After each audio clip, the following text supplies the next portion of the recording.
Well, good evening, everyone. Welcome to the show. And yes, you are not seeing things. This is where we currently sit on this channel. I Woohoo! have to say, I'm taken aback in a good way. And Oh crap, he's getting teary-eyed. Oh man.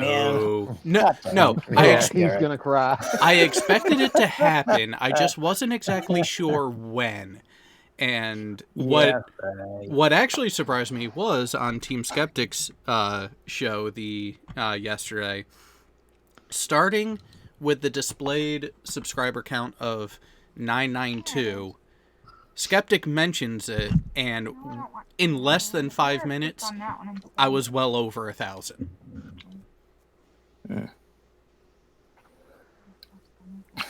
Just admit it. You're still teary-eyed. No, actually, I'll admit it. I'm a little bit of a greedy bastard. I want YouTube to hurry up and get through with their review and give the determination, because I know that they're going to end up approving the monetization and partnership program and all that happy horse shit. And It took about 2 weeks for mine. I just got mine 4 days ago. So it took about 2 weeks for the review. Say Well, hi, Jared. Just say hi at AT2. Well, Jared, you could just do what assholes are convinced that Simon Dan has done. Buying subscriptions. yeah, I have better things to do with my money, like put it into the bike. Hey, You mean like Jared. put it into the chain eater? Yeah. Hey, Jared. Yo, We got a naked country girl Strongheart running around. She needs a spanner. I don't know. She's my better half. You better. Bitter or better? Both. She's both. Yeah, She's been my better. She's been my better half so It- long. She's no, bitter no. about it. No, do it right. It depends if she's listening in or not. She is listening in on this. She's sitting right next to me. Yeah, and Yeah. William Signs, a beer is one thing, and Fino, yes, a Twinkie. However, we have to be able to find some of the old school Twinkies to actually get the proper flavor. Well, since we've never had Twinkies in Denmark, and I'm wondering why, I've heard so much good but bad stuff about it.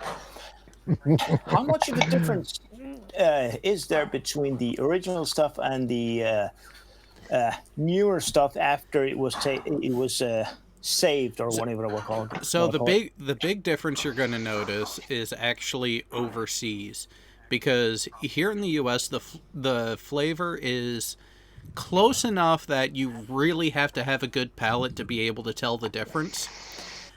Where the main See, where the main but difference you guys is, have never had the. You guys have never had the ultimate Twinkie. are you talking deep fried? I am talking Texas State Fair deep fried. Ah, Everything else is imitation. It's pastries with cream. How different can it be? but Or it's is that Because they deep fat fry this in true artery clogger style. yeah. Oh, crap. I don't think I lost you guys. No wonder why you're having heart attacks. Yeah, true. But By another the way, have you had your fifth yet? No, Damn. only to 3. I'm only to 3. Don't push it. So, actually, Fino, the difference is when the recipe was bought and the individual branding of the pastry was saved, the new company actually went to higher quality, dare I say, better ingredients. And in doing so, it cut the shelf life to 1/10 of what it was. So by time it actually gets to distributors in Europe, it's already at the end of its shelf life, technically speaking. Although And saying you that, got- I don't think I've ever seen Twinkies in the UK either. I take it you guys saw what my Not wife those said in ones. chat. Oh, yeah, but I do have to tell her that in a way it's gonna. Well, wait. No, here's the question: are you worth more dead or alive? If I'm worth more dead, I've got a real problem because she'd probably murder me in my sleep. No, because if it's murder like that, you have to be really careful, or else the life insurance doesn't pay out. But see, it's not life insurance that I'm valued for. What? Okay, you have some fucked up life insurance over there. What the hell? No, I don't. I don't have. Huh? I don't have a whole lot in life insurance. I've got enough to basically fry me and put me in an urn somewhere. What I do have is trusts.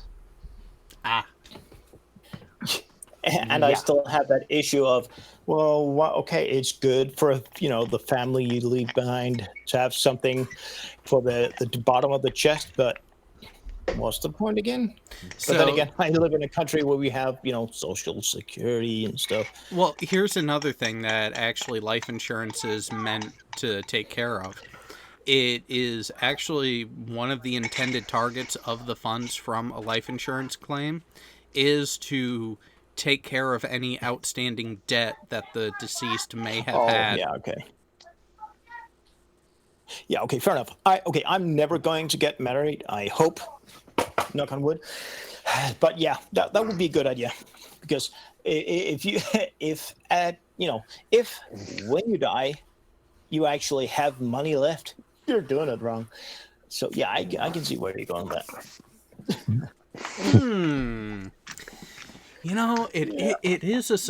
It is a subscriber count special.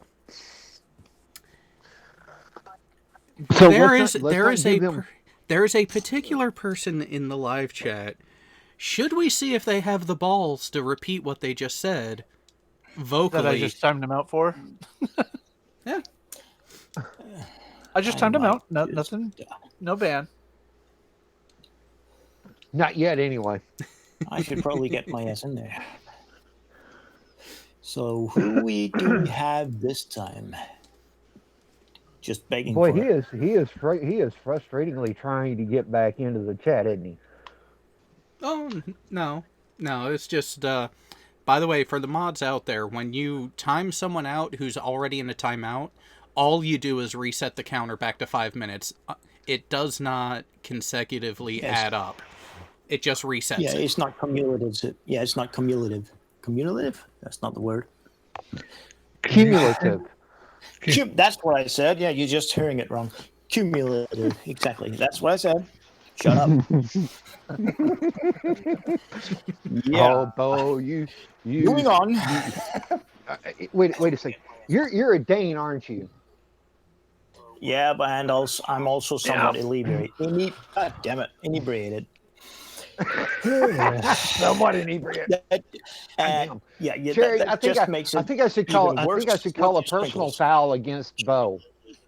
That's what I said. Bo started drinking before the show. That's a personal foul.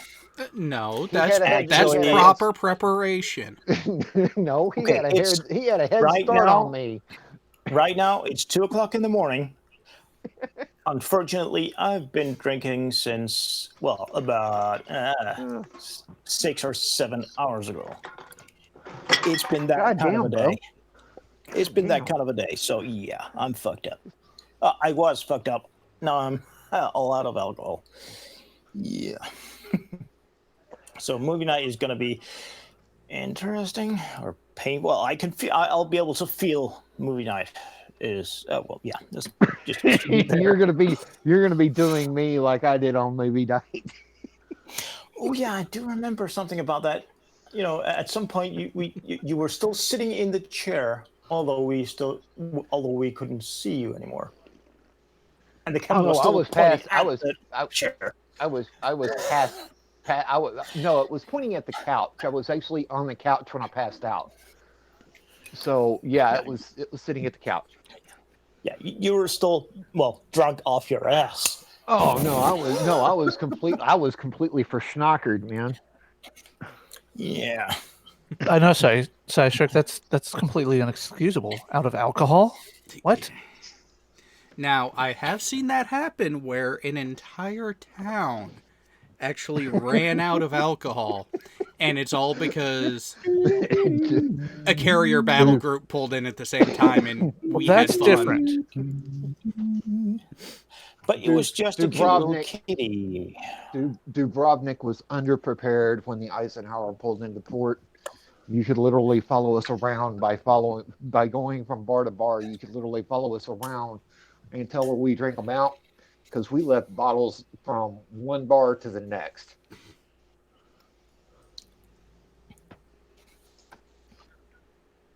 The backstory of Footloose. Oh wait, what am I missing here? Well, if you'd have the live chat open, you'd.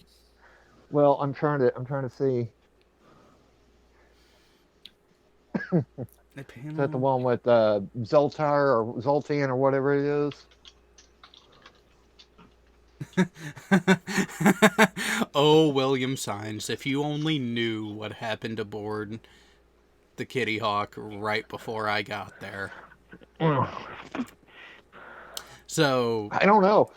The Eisenhower in '96 got the first load of women on a combat vessel of that size, and we rotated out. We rotated out all but 6 of them for pregnancy on that deployment. I still have to take offense to that.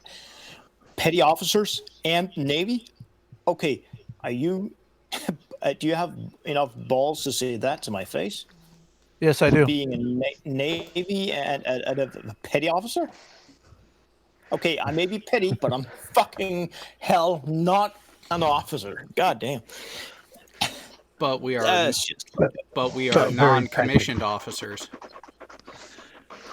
They may be very petty. Yeah, I was an NCO. Jay was an NCO. Jared was an NCO. God damn it! I'm surrounded by NCOs. Oh, wait, I had a meme for that earlier, or a GIF for that earlier. Where did that go?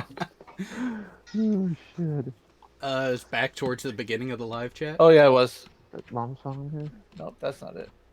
Let's just open it up and copy it directly from there. Pop-Tart vodka? That just sounds wrong on so many levels. That actually sounds intriguing. Intriguing, yes, but wrong on so many levels still. True. But hey, what the hell? I don't live on an island. I live on a peninsula. I'm connected to Russia, damn it. Okay. Hold on. So, That doesn't make Hold it on. fair. but so I'm connected to North Korea. are you sure you want to advertise that? I'm not sure what's worse, Russia or North Korea. Well, that would be Russia will still be worse because if they have an accident with their navy, I don't know, K-19, submarine or whatever. Mm-hmm. Instead of just not saying anything, they lie through their teeth about what happens or happened.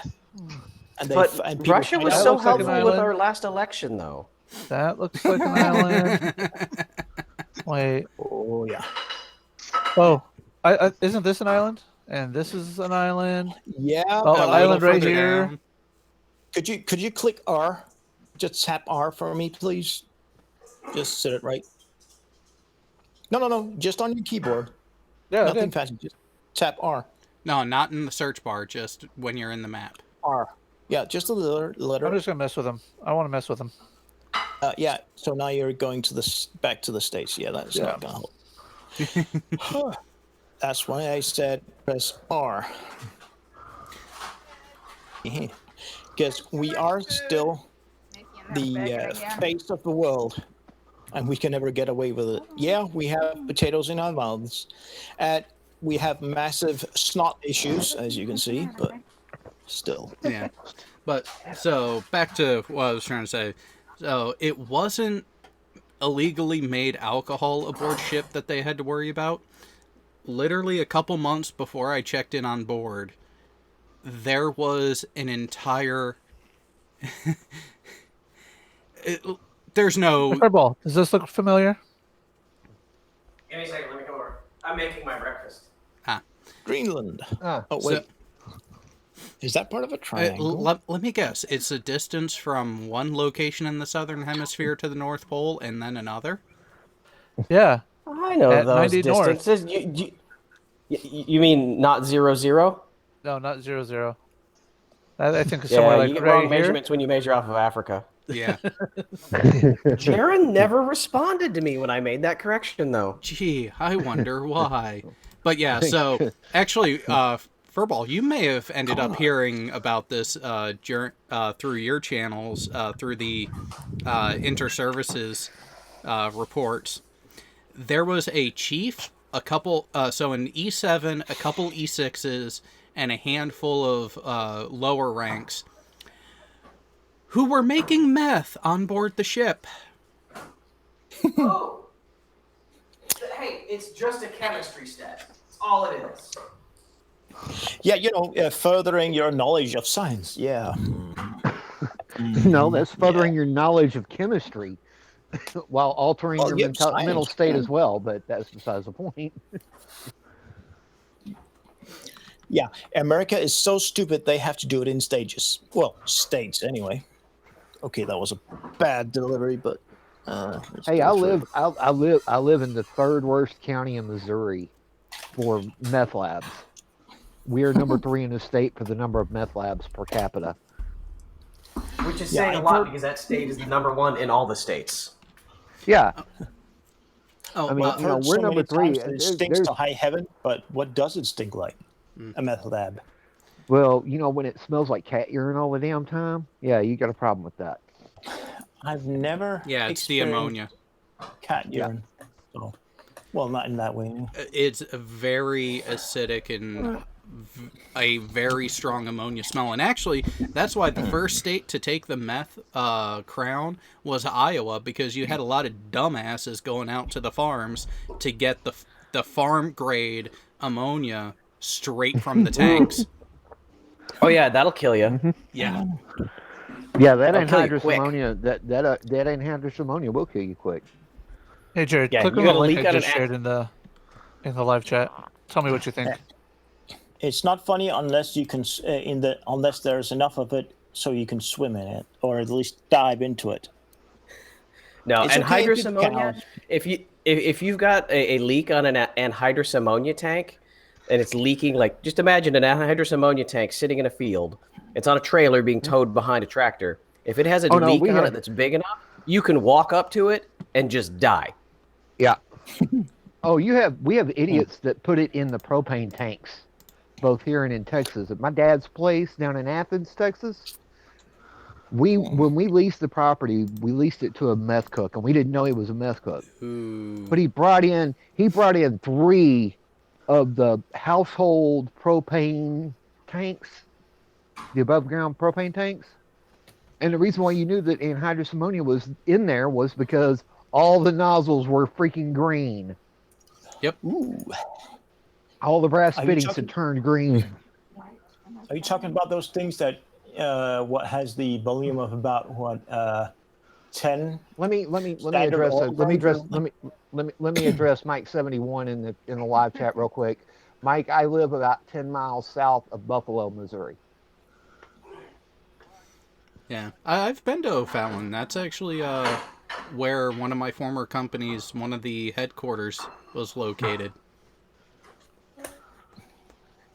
Not a bad area per se, but then again, When I first went to school for doing what I'm doing, is in Fort Leonard Wood, Missouri, and right outside the gate, like literally the first building outside the gate, was a hotel that used to be like where all the families came to watch all the MPs graduate from basic training. It went under, it went abandoned, and then for 10 years, virtually every room in there was a meth lab. And Yeah. once they caught it, they had to make it a Superfund site, and for another 10 years, you couldn't go in it until they got the money to clean it up. wow. Yeah, it was bad. I remember that. You can't It was have so bad that it had to be a FEMA just Superfund use it. site. You couldn't just use it. Let No. FEMA use it as a training ground or something. No, the chemicals in there. So look up Superfund sites in the United States. Basically, if a place is just ow crap. I'll be back in a minute, ladies. Here to check out my gas meter. Yeah, and Snowball's So gonna that's- protect the house. Or is trying to say, hey, You know, new person, that's let him the in, one- let him in, let him in. That's the one Yeah, I thing. wanna Is my buy wife his has socks my off. wife has not seen that dog yet. We need to get Furball to show us the dog. We need to get Furball to show us his puppy. Oh, when he comes back, you'll be able to. Hashtag not a euphemism. But so earlier in the chat, who was it? I know. No, Treadhead had asked a question. Wasn't the Kitty Hawk known for getting kicked out of ports? Yes. Put simply, yes. We were known for getting kicked out of ports, and we were also had a few times where we were denied entry for whatever reason. The main And, Battleship. The movie Battleship. and what's really Started off. really funny and really bad is the chain of command had no compulsion against lying to us about why. The first time we were actually due to pull into Korea, we ended up in Sasebo. The reason why that they gave this reason was, due to timing of the tides, it was going to be too shallow to get the carrier into port safely.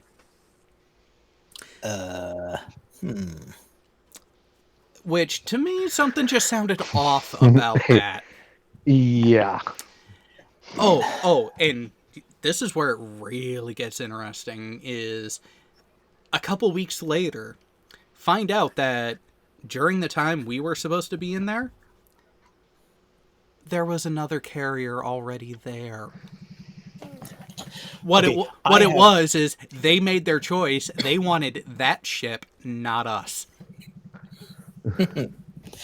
Okay, I have no nautical knowledge at all, or Navy knowledge, but I do believe, tides change, so to speak, 4 times per sidereal day. Yep. How long were you there? Oh no, they canceled us about 36 hours before we were due to pull in. And they thought you were stupid enough. No. to go for it? No. The chain of command did not release the information until 8 hours before we were due to pull into port. Well, that was probably a good idea on their behalf. Yeah. But still. So the shitty kitty got Asshole. kicked for the Nimitz. Yep. Nice. Yep. And they were in the Philadelphia experiment too. That's not fair. Oh wait. Completely unrelated. But yeah, the Kitty Hawk had quite the reputation, and it was earned. And as for the ship being called the Shitty Kitty, that was more a material condition issue, not, and also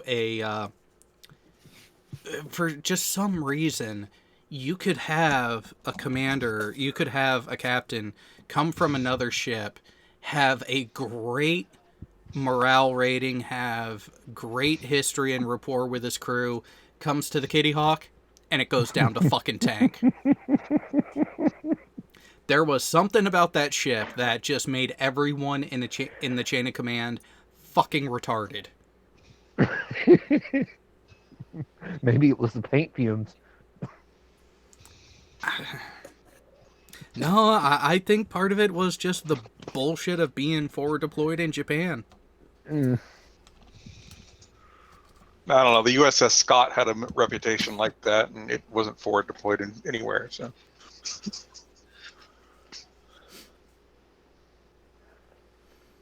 And it got asked not to come back to places. I mean, When the Well- entire ship. Just yeah, Oh just yeah, come we back, got don't come the Eisenhower got asked not to return to Charlotte Amalie down in the USVI.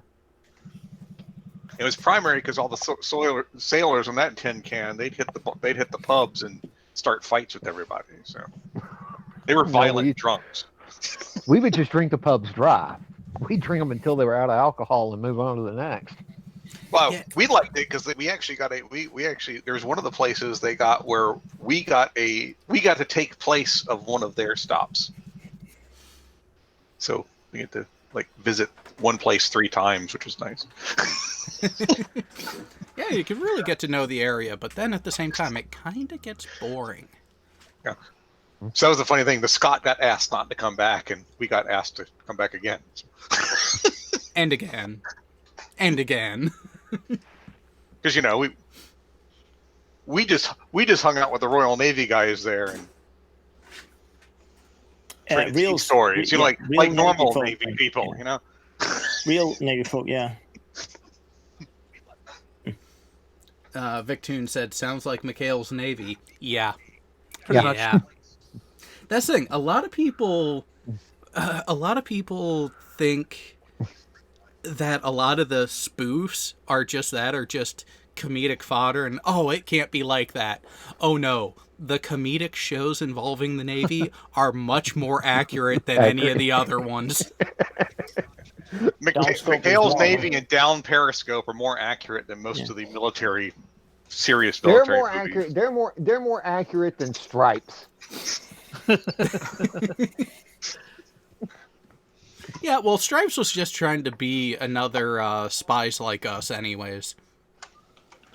Yeah, but it was before Spies Like Us. Yeah. Way before that. Not way before. They were almost, both almost 10 years. Almost no, 10 years. oh, No, Stripes was in the early 80s. yeah, Stripes was like 80 or 81. yeah, and Spies Like Us was mid 80s. Chevy Chase, Dan Aykroyd. Yeah. Hold on, I'm getting it pulled up here. What was that Chevy Chase movie that he was the arms dealer? Had Gregory Hines in it. No, I can't remember.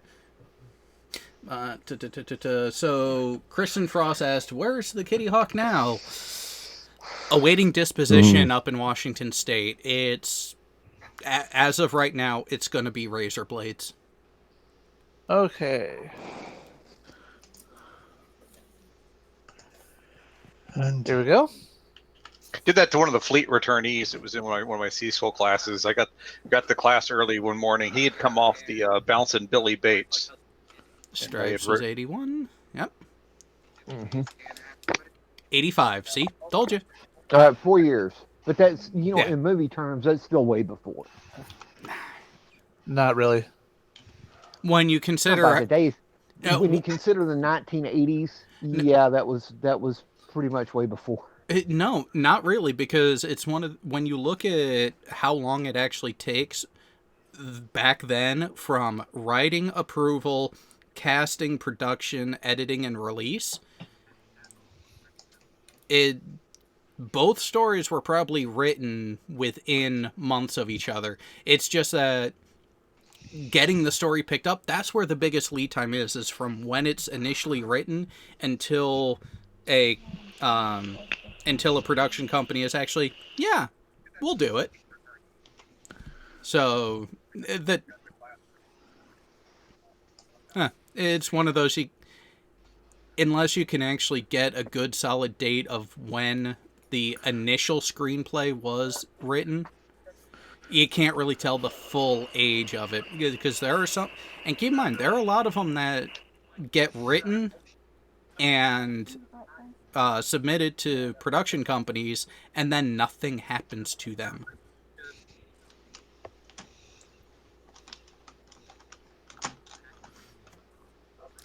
Well, basically, it's probably the same as,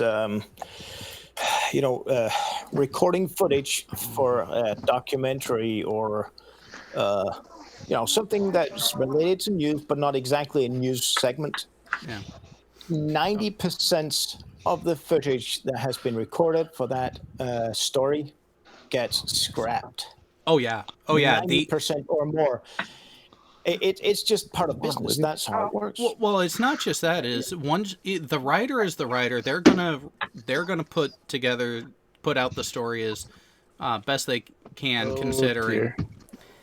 And it's not until the actual production crew gets a hand of it, then the rewrites start, because they realize, okay, yeah, this isn't really working on film. So the movie isn't really done being written until the final edit is done. Looks like Furbo might be having technical issues. Yeah. Well, but at the same He's time, having a flipper moment? he had someone come over to take a look at something. So, and No. He's saying it's his laptop is having issues. Ah. Brainy sent me something. I'm afraid to click on it. So, well, before that, Oh man. before that, when you actually, there was another question in the chat that I wanted to. So, Mike71 asked, "Have you seen the new Top Gun trailer?" Oh, shall I pull that up? Oh boy. Yes, please pull that up. And I Oh, by just- the way, there's my mutt. There's Country Girl Strongheart. She says hi, but that's my mutt. Chase, come here. Chase, here. Hey, Chase. Chase. Steak noises. Oh no. She's a good puppy. That's a hybrid between a mutt, a cur, an Australian cattle dog, and a Labrador Retriever. Oh, Fino, we are slowly driving our armed forces into the ground by putting one incompetent buffoon after the other on top of it. Are you sure you're not talking about the American political system right now? I was about to say they could fit any of us. Exactly. It shouldn't be a surprise looking at the carrot running. Well, not running, just sitting at the top of the cake right now. It's it's pretty darn bad. Here we go. You All guys right. ready for this? Yep, let's go ahead and Yes, play we're it. ready for the shit show. To do. 30 plus years of service. Combat medals. Volume is a bit hot Citation. there. Only man to shoot down 3 enemy planes in the last 40 years.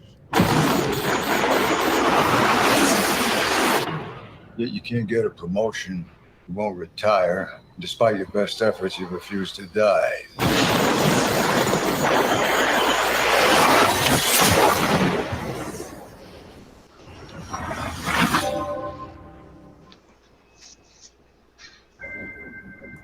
You should be at least a 2-star admiral by now. Yet here you are. Captain. What is that? It's one of life's mysteries, sir. All right, stop it right there. Two big problems with this movie. All right, if he what can't do get you see promoted as the after first? 10 years, he's gone. They out you. First one is Tom Cruise is 57 years old. He is not a damn fighter pilot anymore. Second, not with that age anyway. Second, are they flying the beautiful and sexy F-14 Super Tomcats? If no, No. fuck off. No. No. I mean, come on. Now, a little bit of foreshadowing. They do have a cameo of that beautiful bird at the end. However, it is factually accurate that the 14 drivers ended up going to the Super Hornet. Yeah, fair enough. But still, they're not F-14s.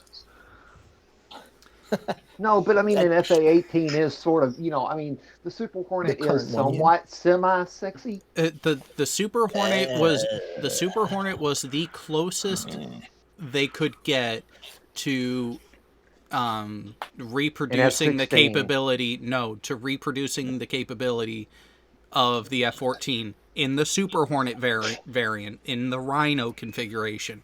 The original one, which was supposed to initially take over the fighting role from the F-14, but was woefully underpowered and undersized, they ended up having it go more the attack route and taking over where the A7 and A6 and A4s were. Yeah. But it's still I'm not sorry. it's still not a 14. I've just got to say that there is nothing sexier than watching that beautiful bird spread its wings. Oh, trust me, I know. Damn. The But F-14 then again, it is fucking heavy because of those sweat wings. But yeah. the F-14 is part of the reason why I joined the Navy, and I thankfully got to actually work on a few of them directly before they retired. Yep. VFA 31. Yep. Last cat standing. Yeah, and That's not a super compact. Oh, wait. and so here's the other thing to think about. 30 years in, still in 06, and has been deemed unpromotable to even Rear Admiral lower half. Sorry, you would be retired, not by your choice. Yeah. Yep. Now, I have not heard of the new Top Gun movie until about, I don't know, 6.5 minutes ago. Are they rebooting it, or is it Oh made no, more or no, less it's No, a, it's it's a a modern It's it's a a sequel. modern day sequel where essentially Oh. he is going to be training the new crop of pilots. And get a Okay, load of would that this. even In be that new realistic? crop of pilots, we have Baby Goose. Yeah, okay, that's just We have- an homage, I think. But No, still, no. It's an actual fact. Mitchell's training Goose's son in the movie. yeah, well, okay, technically speaking, no, wait, age, and not really. You know, a bit I mean, it close, doesn't- but, No. yeah. No, would- the only way that would be viable is if they set this back in the early 2000s. Yeah, or Which- if it was legal. But yeah. Which, But- come on, but Jared, still. you know that they will retcon the fuck out of this to No. make it fit the narrative. No, because think about this. Top Gun, the movie, it took place in the early 80s, like 80 to 83. I was born in 83. If I was to be a junior officer right now, I would not be eligible to be a pilot. Too old. Well, hey, a different thing. Would you have to be an F-18 pilot to be an instructor for a Top Gun program of F-18s?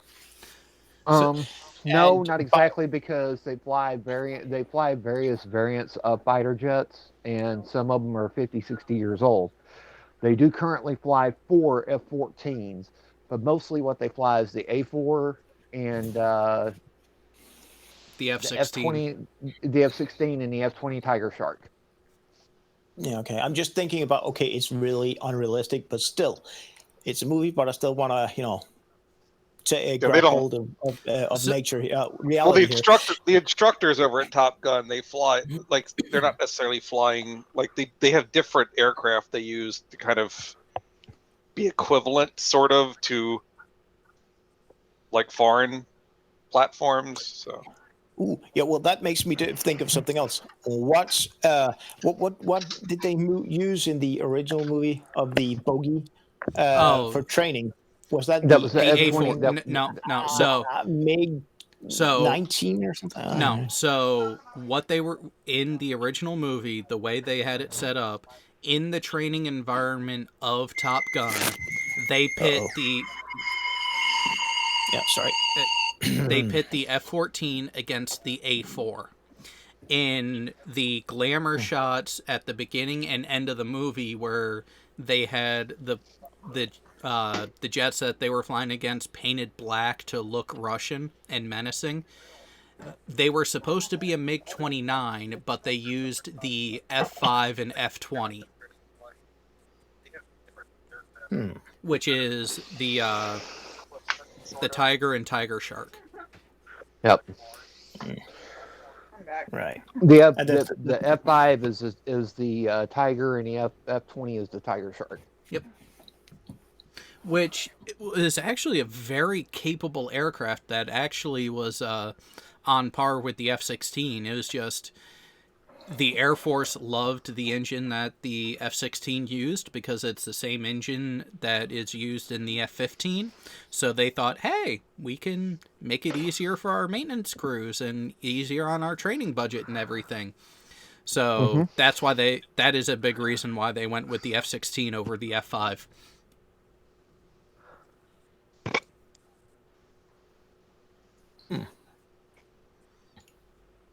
But But let's see the rest of this trailer.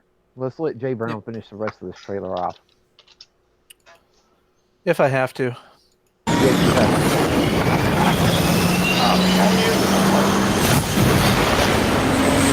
Oh, you want more volume there, Bo?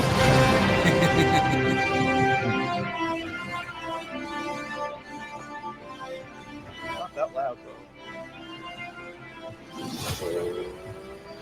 God damn it! Pause can it. he Ever... Oh God damn it! Can did- he ever go through a movie without that fucking motorbike? Well, no, it's Well, part of his no, usual it- contract shit. No, it's also part of this character specifically. So so if people remember from the movie, the original one, it was Cruz was making out with Kelly McGinnis on the back of that bike. No. Completely different bike here. It's one of those they make you think he's going to pull out the classic bike, but no. So, does anyone remember the actual bike that he was on in the original movie? Yeah, it was a standard crotch rocket. I mean, No, come on. no, It was a no, crotch no. rocket. Yes, it was a sport bike, but it was what specific one? It was a Kawasaki Ninja, wasn't it? Yes, it was the original Ninja 750. So the Top Gun movie was not just a coming out to the public type of movie for the F-14, but the bike itself was also part of it. It was a product placement movie. And now, that bike that he was just on, that looks ugly as dog shit, Is a Ducati? no. Still bike. Still Kawasaki. It's the Kawasaki Ninja H2R. Wow. The thing is fucking hideous. All right, so here's a picture of the original. You guys seeing that? Yep. Yeah, it looks like a moped on steroids. Honestly Yeah. speaking. Hold on. I'll try and pause it on the bike scene.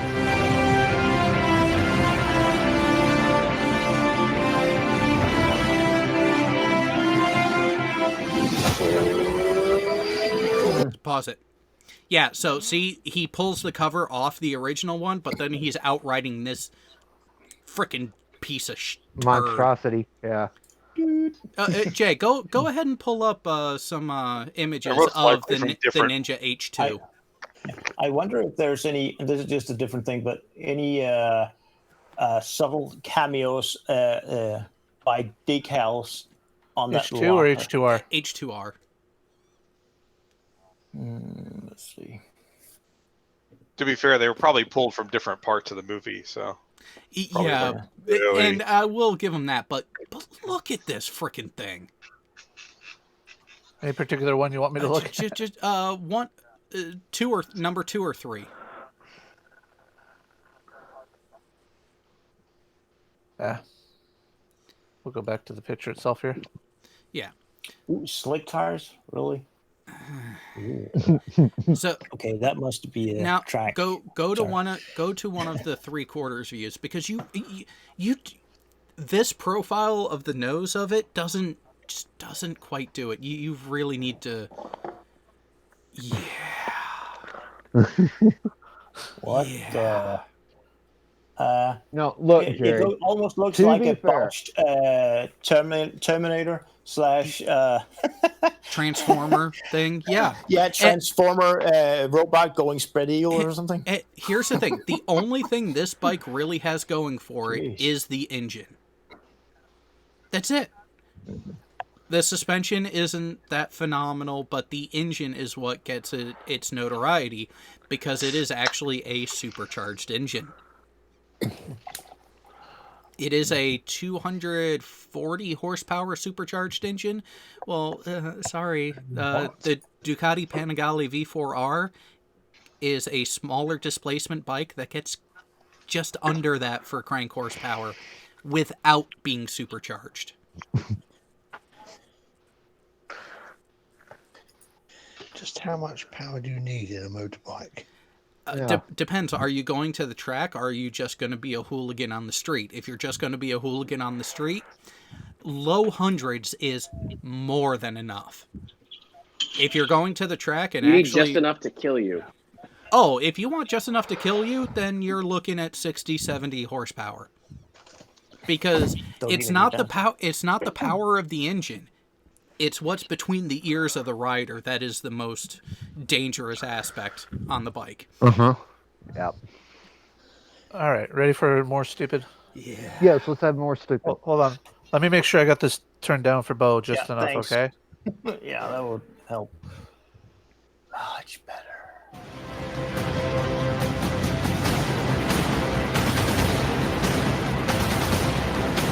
Oh, did we really? Yes. Did we? What? Did Oh we yeah, really? oh yeah. Go back. Go back a little bit. Bro. Yeah, they're going to pretty right much right there. They're going to be redoing a couple of the scenes from the classic. Oh God, please help me. Because I mean, Anthony Edwards is a good actor, but Top Gun was not his best. Nah. If you want to go to Anthony Edwards at his best, you have to go back before Top Gun, and you have to go after Top Gun to ER. Yeah. I mean, at least he didn't, what he did in Revenge of the Nerds was far better, entertainment value than it was for what he did in Top Gun. I mean, the best thing he did in Top Gun was die. Well, he did have an excellent death scene in ER, though. I mean, well, face it. I mean, there's something about slamming your body into the canopy at 150 miles an hour versus slow dying due to brain cancer. True. Yeah. So, Kristen Frost. This is set in the modern Navy, which yes, there are female combat pilots. Back in the early 80s, there were not. Because let's remember, it was 91 when Tailhook happened. Yeah. And it was only shortly before that is when females were brought into the pilots ranks, at least on the Navy side. And Hey, then Jared. yep. Maybe that's the reason that old Maverick here can't get promoted. Tailhook. He's surrounded by women in the sky, and he can't stop trying to fuck them. He can't stop playing with his stick. That is. But here's the thing: if you have judging by his progression and the rank he was in the first movie and when that came out, he probably made it to full bird. Call it early 90s? Late. No, because I would give it mid to late 90s. Okay. No, because see, here's the thing: is that there was a command on the Eisenhower. There was an air wing. I forgot the VFA number, but we did have a 58-year-old admiral flying F-14s. So, I could see him being, but he was an admiral. 52, but yeah, he was a 2-star admiral, and he was CAG. He was CAG. So yeah, I mean, if he's going up, I could see Tom Cruise at 52 flying, and be a rear admiral, not a captain. Yeah, that's the biggest thing is the length. When did he get promoted to 06? So if you figure he joined and was commissioned, probably call it mid 1980. Movie came out in what, 83? Something like that. 83, 84. So yeah, that would be a couple years in the training pipeline and then a couple years in the fleet. Because keep in mind, he was not a full lieutenant. He was not an 03 in that movie. He was an 02. 86. Oh, 86? So, okay, so say he... 86, joined in 84. He would be an 02. He would be into the fleet. So a late 90s promotion to 06 is not unreasonable. That's about 15 years in. And at which point, if you pretty much stagnate at that for 15 years... Hold on. You're... Jared, I think you're wrong. He actually is a full lieutenant. I thought he was an 03, personally. Yeah. Yeah, he was a lieutenant. He wasn't Lieutenant JG. Yeah. Then they messed up. Then they messed up the paint on his aircraft at the beginning of the movie, because it says he could have been at the very beginning of the movie, but yeah. By the end, they probably did get into 03, but still, when you look at that, he is still. Oh, yep, full lieutenant. Okay, but so here's the thing, on the aircraft at the beginning of the movie where you see the Pete and Mitchell Maverick under the canopy, yeah, it said Lieutenant JG. And if he Goose was a Lieutenant JG though. Yeah, Goose was. Yeah. And they had gone through enough, so he probably literally just made it. Here's the thing. The plane captains are on top of that shit. They find out about the promotions, so they find out the day that you're pinning it on, and your aircraft is updated that morning.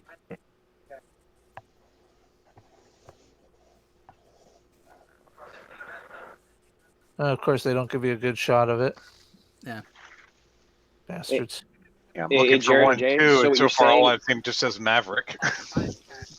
So you're saying that Maverick got promoted over the course of one movie, but Ensign Harry Kim couldn't get promoted over the course of how long in the Delta Quadrant? 7 years. Well, 7 seasons. Speaking of which, Jared, did you see my start from the slideshow for Canard with the Mar? Yes, I did. They were Wait, dicks to Jay, Kim. go back 3 slides. 3 slides. Now, one thing that I was trying to Right there. Can we get in on that tail fin on the F-14 there? That's that's the squadron Aardvarks. that had the fish. That's the Yardbirds. That was the squadron that was 114. on. That was. Yeah, VFA 114. They were the guys that were on the Eisenhower that had CAG with them. That was 58. No, are those T-Rexes on the tails or no? It's an Aardvark. It's a cart. Aardvark. So,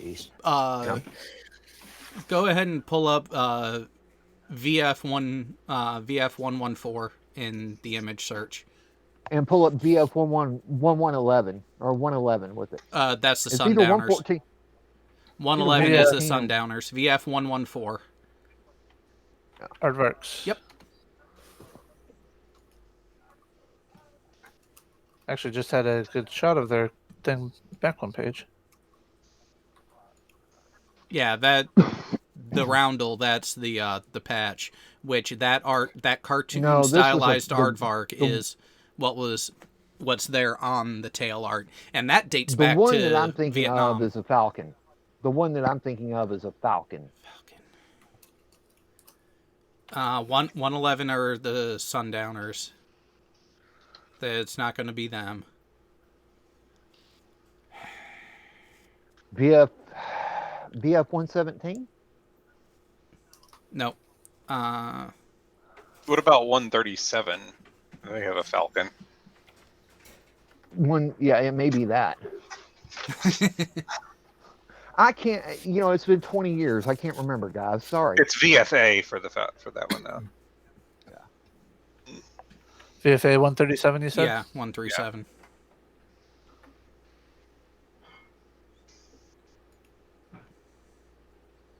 No, Of course, their it was a styles different. could have changed too. So Yeah, but it was a different Falcon because it was black and it had the wings swept back and the talons out forward with the beak.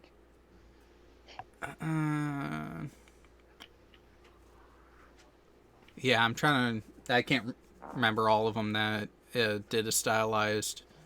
Oh, you are going to get bombarded with that.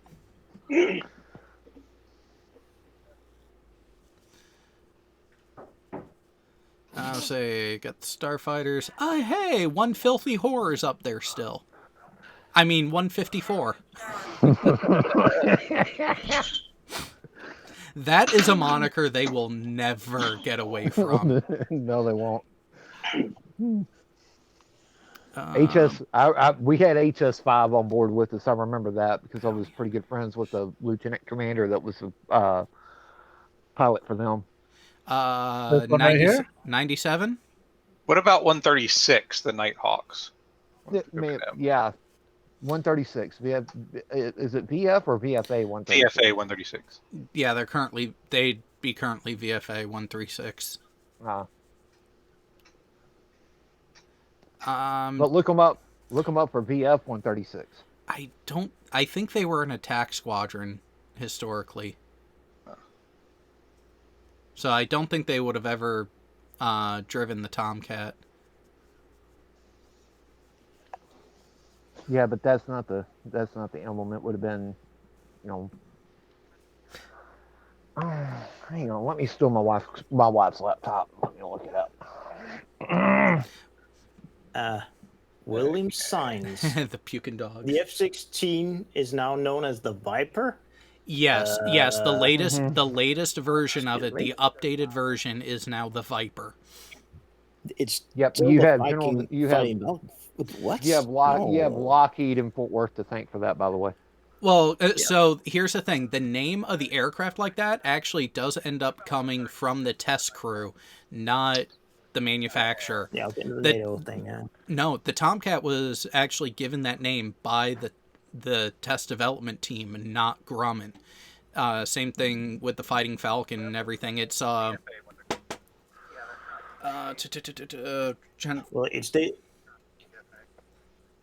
it still became the NATO nickname for it. Well, yeah. I should probably look at discontinued squadrons. Not just like the F-16 becoming the Fighting Falcon. Although that damn sexy thing is no longer in our Air Force, it's so sad. Viper was the development name of the original Hornet, and so here's a comparison for you. Yeah. Thank you. The ABCD variant of the FA-18 was called the Hornet when it right before it came out to the fleet.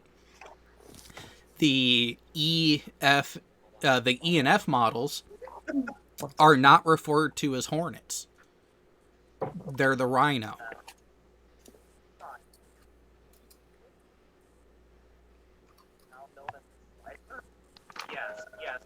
I just need to say that I feel like I need to take a shower being surrounded by all this semen. You would. Yeah, I know what you mean. And they were flying Tomcats, the one you were talking about? Yeah. Okay. Too early.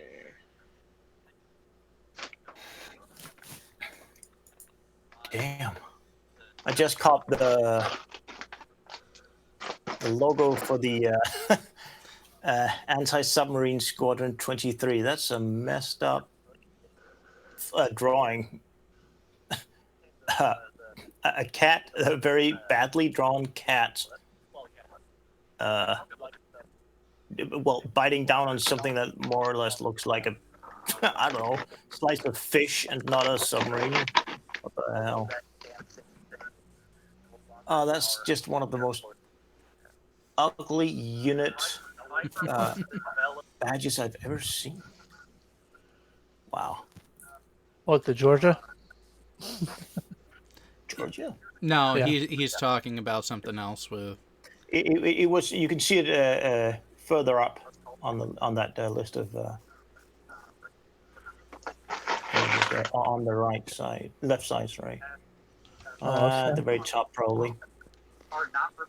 I'm talking about the woven, not the. There This you one go. here?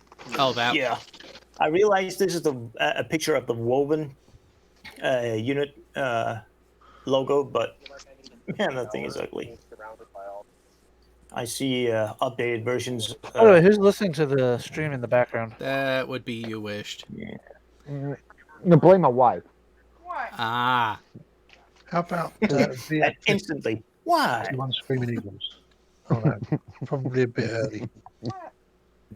You'll catch up with it.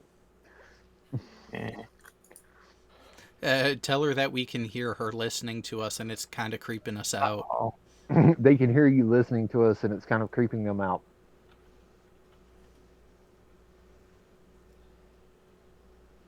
Silence. Good choice. Well, I can eat my popcorn fairly loudly if you want me to. VF51. Huh? VF51 Screaming Eagles, but that was May 76 to February 95. Yeah, it wouldn't have been them.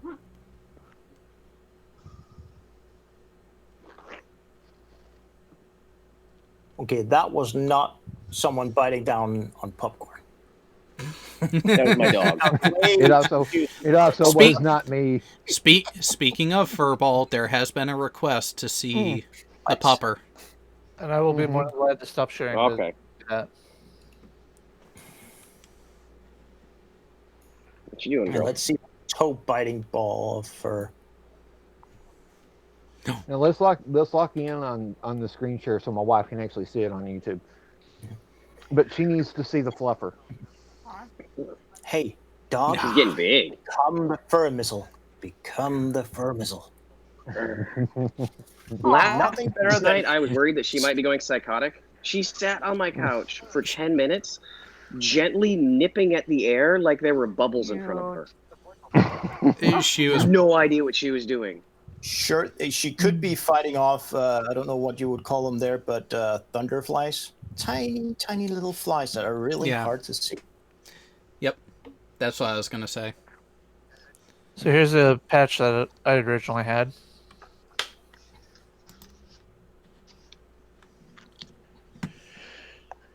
Kind of simple. You know we're not watching, don't you, Jay? You know, I know. we're all- It's more interesting in my boats. That way. Rest, so. Mine was more awesome than this.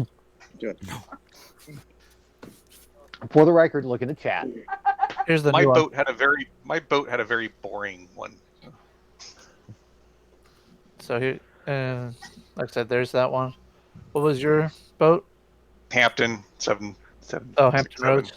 USS Hampton 767. See, very boring. Looks like JM drew it. Fetch it, you dumbass. But it's more fun if you do. That's really artistic. The squadron logo was much better. So. Which squadron were you? Squadron 8. So, Don't judge all the crown roll bags on my floor. Well, you have been setting up and interviewing Fleur, so... Well, you know, I was going to say that Furball was unleashing his inner sailor with all those bags. Oh, no, he's still only halfway there. He's in training still. Yep. Ah, the 8-ball. Unfortunately, the squadron does not exist anymore. So. Do we want to watch more of into this? Squadron 6. Yeah, let's see how much is left. You're done? Okay, we're done. 41 seconds. All right. Why can't I find my bag?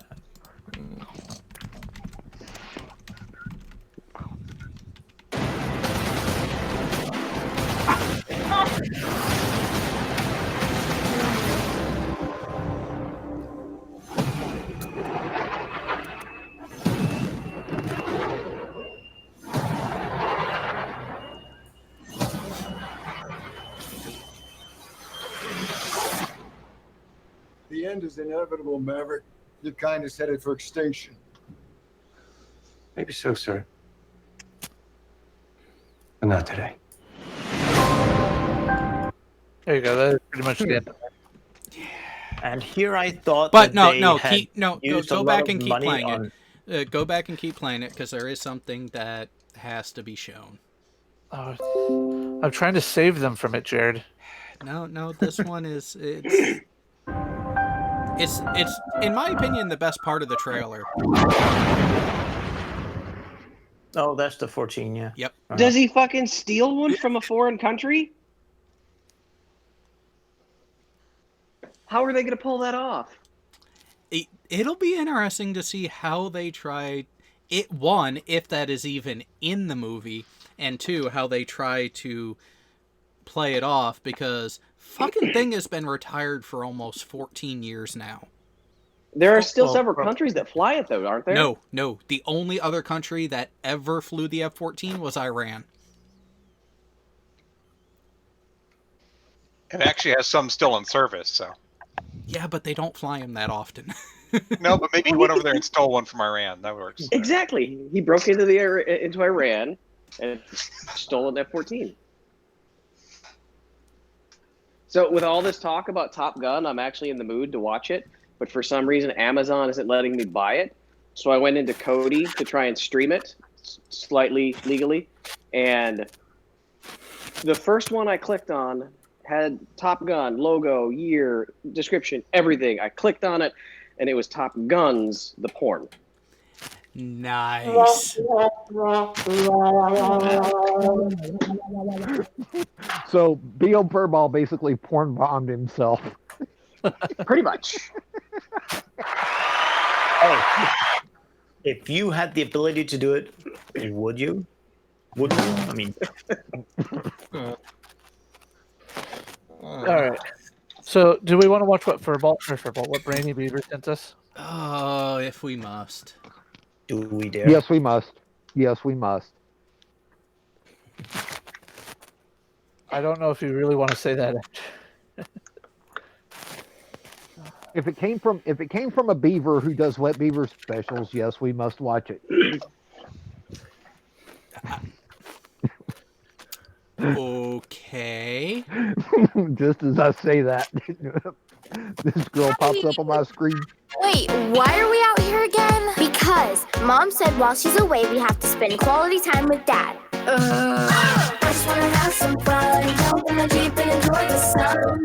I just wanna get a big What the? What? That is Brainy. Brainy, what the fuck is wrong with you? Hey, Really, is Brady? this worse than the let's call them the very not subtle sexist jokes from a children's book or something? No, straight up pedo shit. Oh, you mean the adult children's books that we've been reading on his channel? Yeah. Because they were kind of funny, but I've got a palate cleanser for us. I just sent you a link. Would you like a preview of the Cavendish? Ooh, let's. Yes. Is it that kind of dish? Cavendish, and not the banana. It's a Gros Michel. No, it's the one that you drilled a hole in your hand for. Oh, hey, that one, yeah. The hole is gone now. The abuse of Forstner bits. While he pulls that up, here's the hole. Oh wait, he's already got it. Never mind. Yeah. So this is several hours of video, but this is just a 4-minute clip right as I'm about to bring the big weights in. The two black lines are the oscillation point after about 2 days of rest. That's where the left side of the laser is bouncing between. You really should reduce the voltage to that laser so it's not washed out.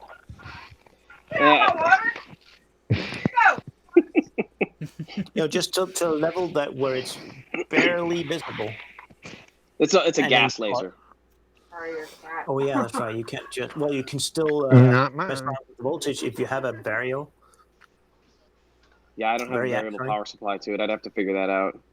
So watch Or this. just This I don't try get. it. I've done this twice now, and it's happened both times.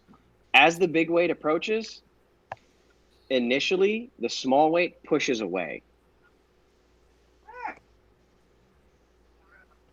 Just a little bit. Almost makes me, mentally, and I have no physics backing to this, makes me imagine like the bow shock of an actual wave in the water. Well, gases are fluids Yeah. after all. Well, I mean, I'm talking the gravity wave, not necessarily the gas, because that Okay, went I'm in not- pretty slow. I'm not There's still sure gonna I'm be- seeing it on this footage though. Yeah, you'll see it. Watch the laser. As soon as it gets closer, the dot pushes Oh, to it the was- right a little bit, because Yeah, those okay, I black was looking lines at are the boundaries. sorry.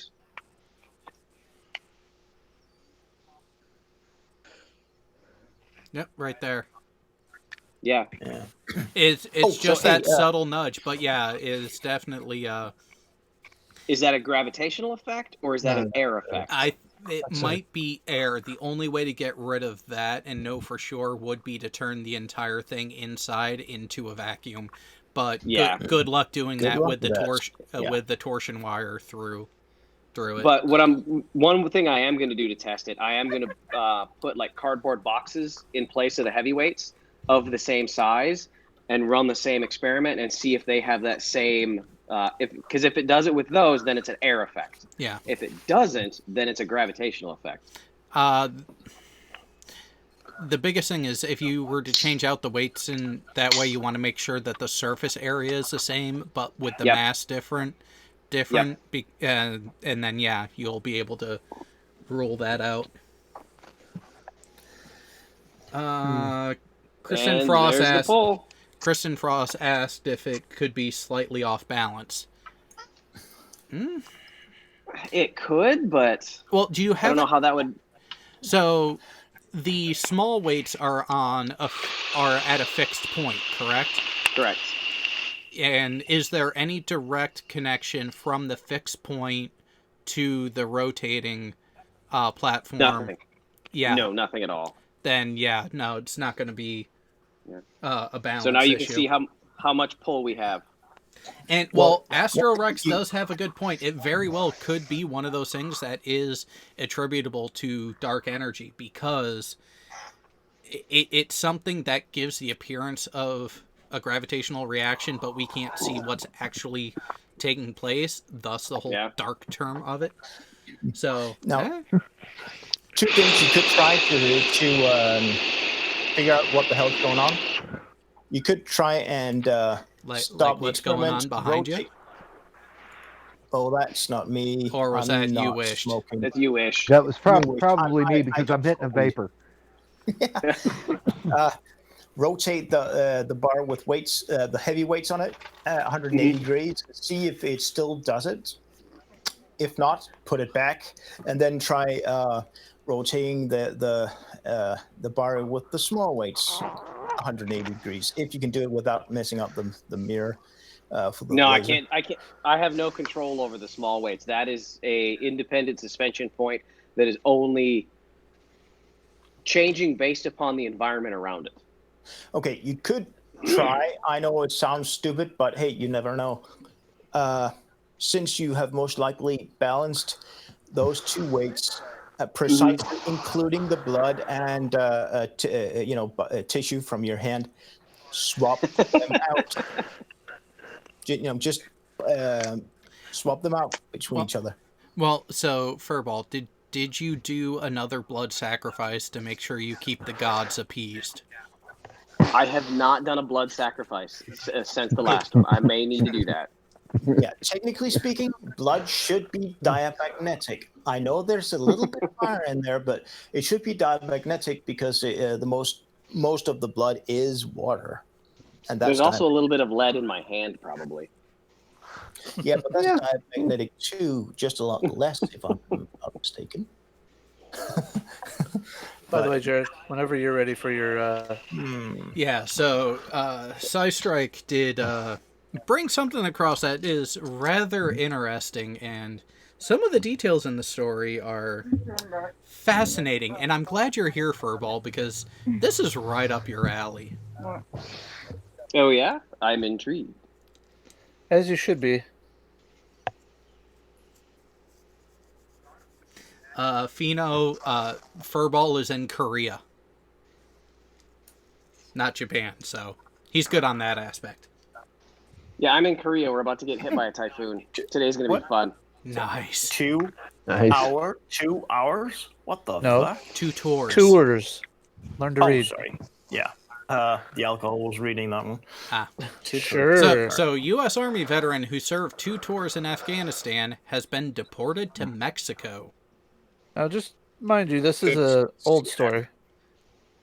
It was, And it's, it was updated back in March of last year, of 2018.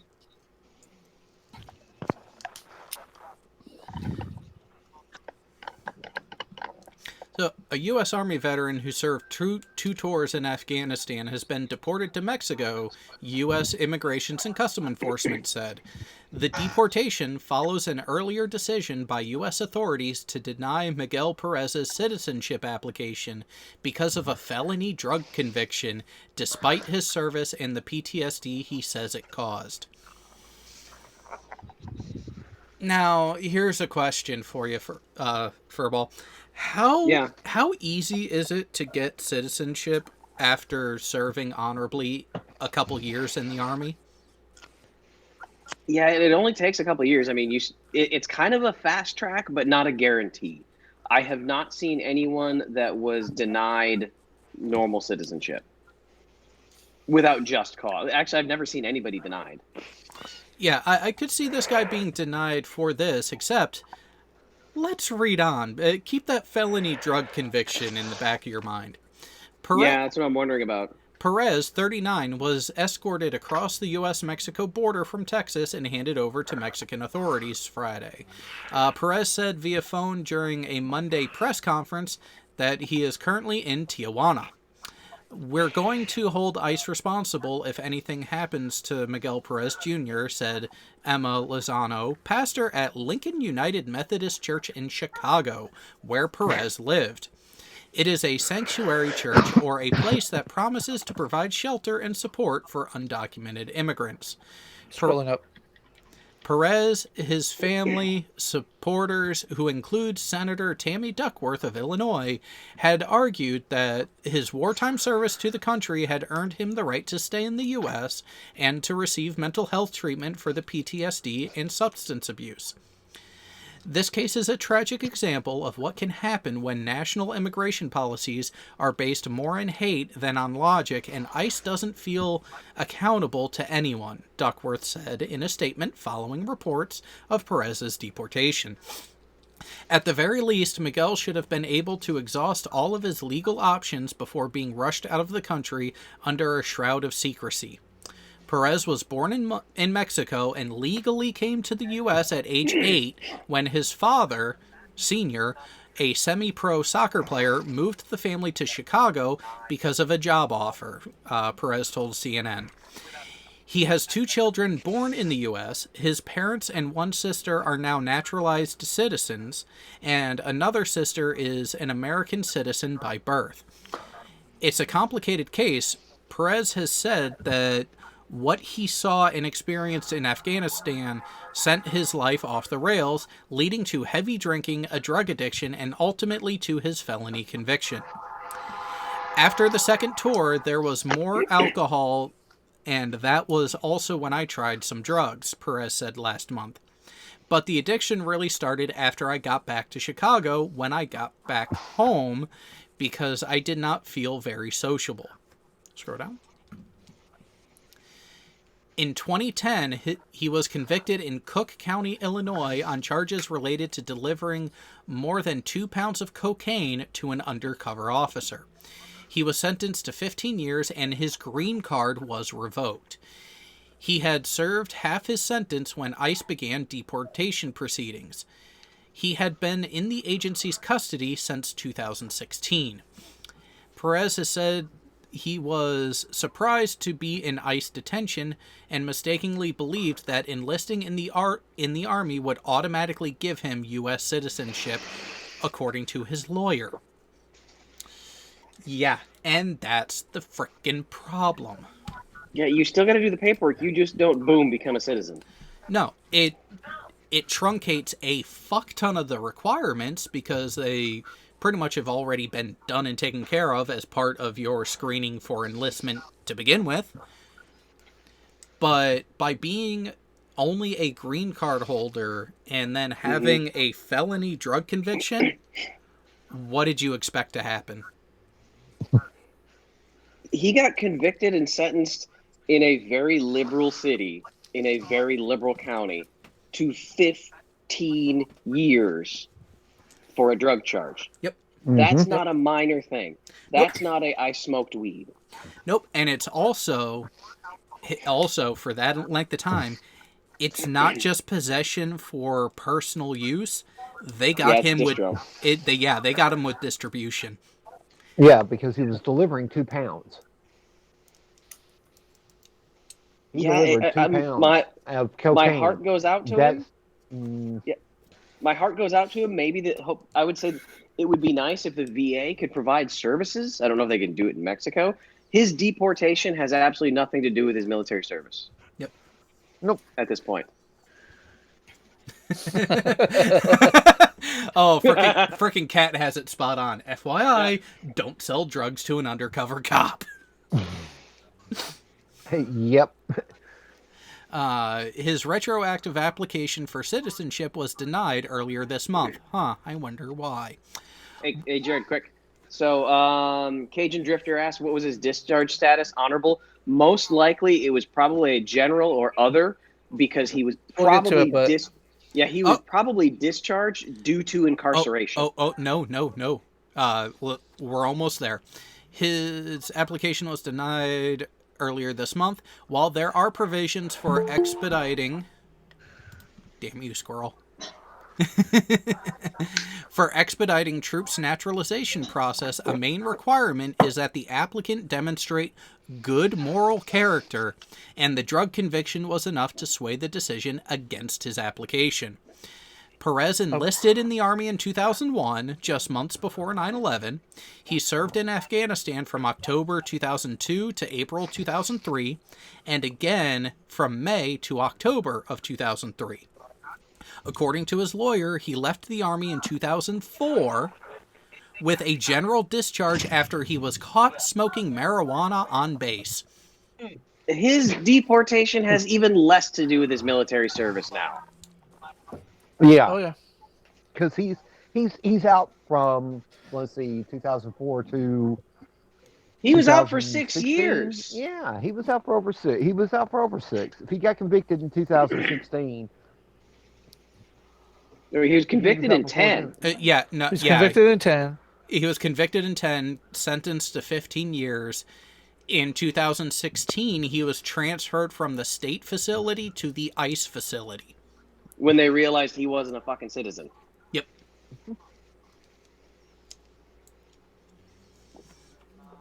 Do you want to read the last little bit there, Drew? So, Perez went on a hunger strike earlier this year, saying he feared deportation would mean death. Aside from not getting the treatment he needs, he told CNN that he fears Mexican drug cartels will try to recruit him because of his combat experience and will murder him if he doesn't cooperate. Well, don't sell fucking drugs in Chicago fucking 6 years after you get out. Probably don't have to worry about that then. If they are sentencing me to a certain death and I'm going to die, then why die in a place that I have not considered my home in a long time? Fair point, however. Decisions have consequences. Yeah, exactly. Yep. Yeah, and Cajun Drifter, general is not a bad discharge. General is what everyone starts out with?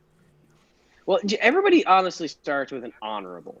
Well, no. So if you just do your time and get out at your end of service, your discharge actually starts as a general, but then it's either 6 or 9 months later, it automatically reverts to an honorable, giving you giving that window of if something comes up and you done fucked up right before you got out, they can leave it as a general under other, or end up changing it to an OTH.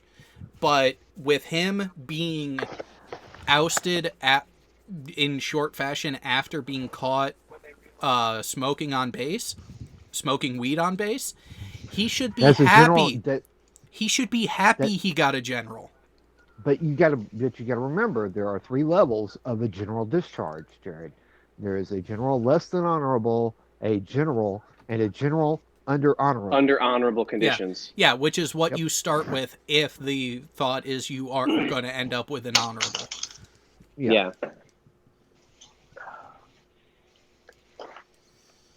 But yeah, he was either general other or a general less than honorable. And that's the thing is, in that situation, especially at that time, he very well could have been discharged with an outright dishonorable if they really wanted to. They could have, yeah. FYI, my bro had a friend who had joined the Canadian Army, was caught selling drugs on base by a general. The silly fool struck the general. Have not heard from him since. Ooh. Doesn't surprise me. Nope. Because Canadian generals are worse than American generals when it comes to being hit by subordinates. Yeah, I feel sorry for the guy. I have no doubt that his combat experience contributed to drug problems, but the time between service and his issues and conviction, it's not a get out of jail free card. Yeah. Everybody seems to think it should be, though. And the other thing is, if he's worried about the Mexican drug cartels, it's not because he's afraid of recruitment. It's probably they want to go after his ass now because where do you think he got 2 pounds of coke to begin with? Yep. Hey, Jay, how about this one? Oh, God. I'm afraid. I saw the title of it. Look, they Jay, just want his it's competition. not Piggy sending you the links, so you don't really have to worry about that too much. Wait till you read the title. It's still nasty, but we're still on military service. Read that title. Wow. Yikes. Yeah, you're going to be hearing about this one through your own channels if you haven't already there. I heard about it 2 days before the arrest. There you go. This happened in Aurora, Colorado. I called up one of my buddies to get some information on a different case, and he's like, "Oh, sorry, man, I missed it out yesterday. I was in late helping Aurora get an arrest warrant for some dude that was going after some recruiter that was going after little kids." Like, oh, okay. And then I saw it on Reddit the next day. I was like, "Oh shit, that's what he was doing." Okay, normally I don't want to, make fun of this kind of stuff, but I'm not surprised. I mean, Batman. I'm Batman. It's like the, Fluffy Gabriel Iglesias says. It's that's not a superhero you want to have as a, to be a fan of. He sounds like a predator. I'm Batman. Ironically, this sheriff's department is currently extraditing a soldier in my AOR for almost the exact same thing. Why does So he have one of a my bat? soldiers did something similar back in Arapahoe County, and they are extraditing. So we're helping facilitate that from Korea. Oh, fun. Wow, guys. This is all kinds of wrong. Could we see that photo? Yeah, again, somebody mentioned he looks like Mulder from the X-Files. Yeah, David Duchovny. They're not far away. Yeah. A little bit. Yeah, kinda. Yeah, except it looks for like they could be brothers. David Duchovny doesn't look like that anymore, but he used to. Yeah, there's that 1 Mile Days, but yeah, again, yeah. Fluffy compared Batman to a Hey Kids, would you? Yeah, he did. Wow. Yeah. Yeah. Well, let's see what else Army Time Batman says to versus say. Katie Diddler. Wait, same thing. No, I saw one of his latest. I think it's his latest show on Netflix today. Actually, Gabriel Iglesias. He used that one. I can't remember which show it was. Of course, I can't. Oh, of course Iran is denying that one of our destroyers took out one of their poor attempts at a military drone. Hey, Jay, I got another one for you. This one's lighthearted. Oh, of course this one is. This is a Duffel Blog article. Oh, even better. Oh yeah.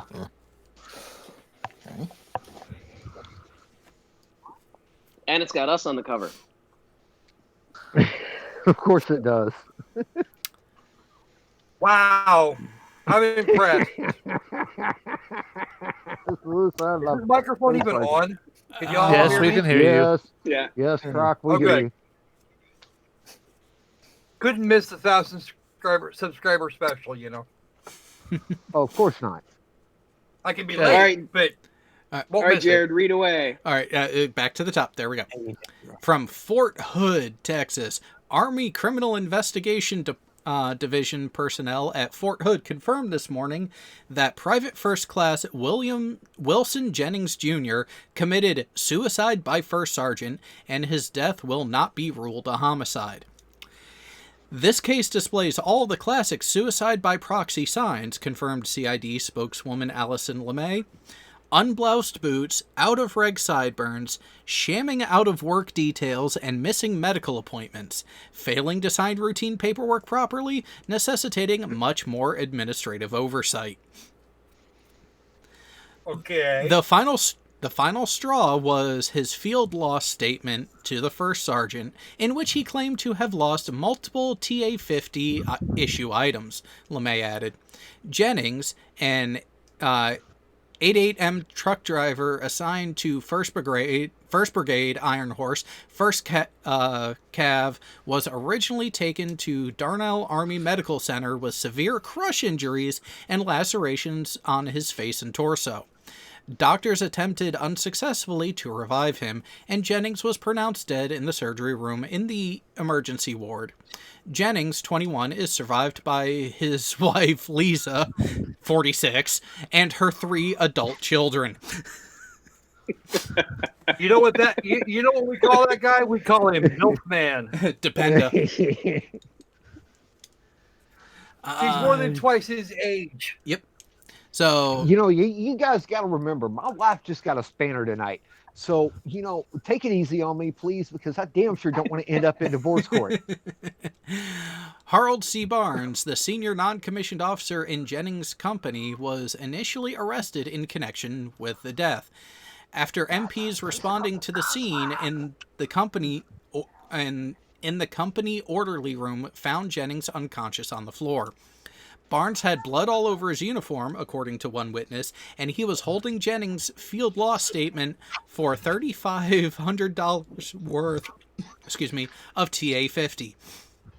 While Barnes was held in the Fort Hood Disciplinary Holding Facility overnight, investigators ultimately determined the private had essentially committed suicide and dropped all charges against Barnes. LeMay described the growing number of incidences of suicide by proxy in the military. The practice is increasing at a rate sufficient enough to alarm several top generals who sent a letter to the Joint Chiefs last month requesting additional resources to research to combat the problem. With regard to the specific Jennings incident, LeMay was careful to stress that Barnes will not be and should not be held responsible for Jennings' death. After all of Jennings' failures, who could blame Barnes for killing him as brutally as possible, added LeMay, especially when, during the autopsy, much of the missing gear was discovered inside Jennings' rectum. Barnes is no more to blame for Jennings' death than a speeding train or truck that some civilian threw himself in front of. Herself. Are you kidding me right now? He had shit in his rectum. This is a joke article. Well, I mean, but did it honestly say that he had shit in his rectum? He had gear in his rectum. Well, he had all of his military gear up there. Well, he had shit in his rectum. That's what you Barnes call military gear when we're out. We call it shit. Barnes will undergo therapy to recover from the trauma incurred during the incident, the culmination of which will be a psychiatrist-supervised firing of Jennings' mortal remains out of a howitzer. We see this in the civilian world all the time, LeMay said. That is, suicide by cop or individuals diving into traffic. It's a way for them to mentally separate themselves from the act, yet still achieve the effect of killing themselves. It relieves them of the responsibility in the hope that suicide by proxy is not as egregious as committing the act by their own hand, LeMay said.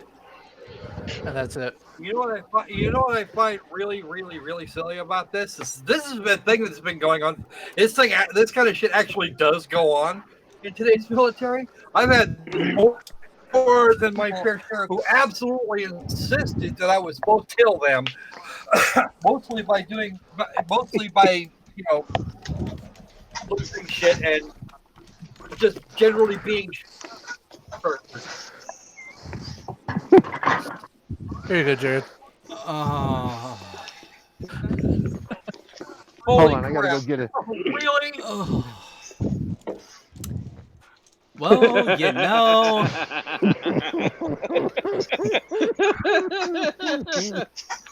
Use the force, Luke. Well, so here. Wait.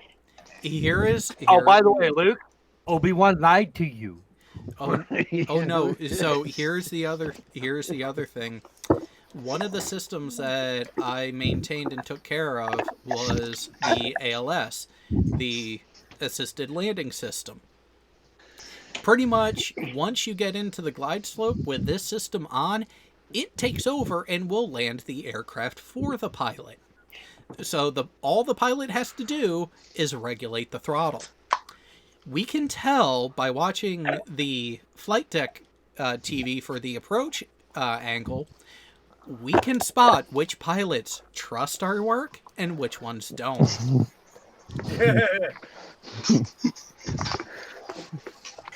Usually the ones that don't trust the work of the ATs usually smack their asses on the end of the runway. Oh no, it's not even that. It's as you watch it coming in, if you're seeing very minor corrections from the control surfaces and the aircraft is very smooth and consistent in its approach, either that's a damn good pilot or he's using the ALS. If you see a lot of gross corrections and a lot of jerky motions as it's coming in, fucker's doing it by himself. I can tell you this much though. I have seen airliner pilots making a special world tour of a new. I think it was the Dreamliner actually, and it was at Christmas, and they actually through an ACC track drew a Christmas tree. So it is technically feasible. You have to program it, I guess, but it is possible. But why? Oh, that last one. Can't pee until what? The holy crap! No. So I can totally understand that one, but sailors walking in a strip club are reminded to clap like Mike Pence is speaking. I don't see that happening. You know, a couple of years ago, a USAF pilot drew a large phallic symbol in the sky over East Anglia. While injecting some fuel into the exhaust? Well, no, he was just high enough to be in the contrail there, wasn't he? No. Nice. Okay, throw that back up a little bit. There you go. Parents bribe service academies not to accept their children's applications. I would not actually be surprised if that was a for-real story. I've heard countless of people doing that or thinking about it. Mm-hmm. I would. Yeah, I second that.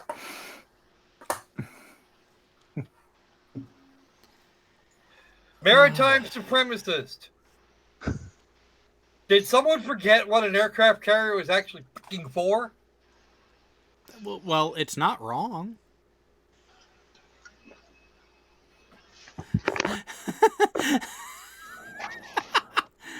Oh. What? It's the fuck? Yeah.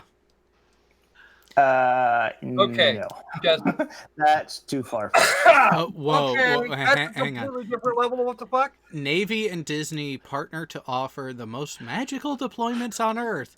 So, bullshit. Well, here's the thing. Here's the thing. In the early to mid 2000s, they changed how battle stations was being run shortly after I got out of there. They actually used the Disney set designers for the theme park interactive rides to create the single building, single location facility that the majority of battle stations runs through. So there has been collaboration between the Navy and Disney in the recent past. So, not to mention the submarine rides at both Disneyland and Disney World use old World War II U-boats, or U.S. boats, but I heard there's also some actual German U-boats included in there too.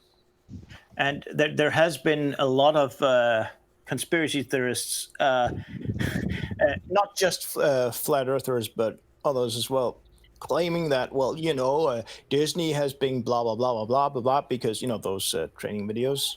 So, yeah, you can't even trust Disney anymore. Yeah, because they are in on it as well or something. Meet the woman who got a kidney transplant from an infantryman and woke up craving Monster and Skull. So how accurate is that, people? I don't know. I've craved coffee and cigarettes before. Well, no, we have a couple army guys in here, so how pervasive is the Monster and Skull? Or should Monster pervasive? I don't know about Skull. I've never used it, but at one point is what I lived on. Yeah, I don't even Dip know. was actually fairly popular on the boat. Yeah, it was. Oh. That's primarily because you didn't have to run out all the way to the smoking area to dip. Yeah. Oh, duh. Well, now you can't use any type of tobacco within 50 yards or 50 feet of a building. Not even Which doesn't really work on ship. Nope. No tobacco whatsoever. But according to the official rules, no tobacco within 50 feet of a building. Interesting. Which still doesn't work on ship.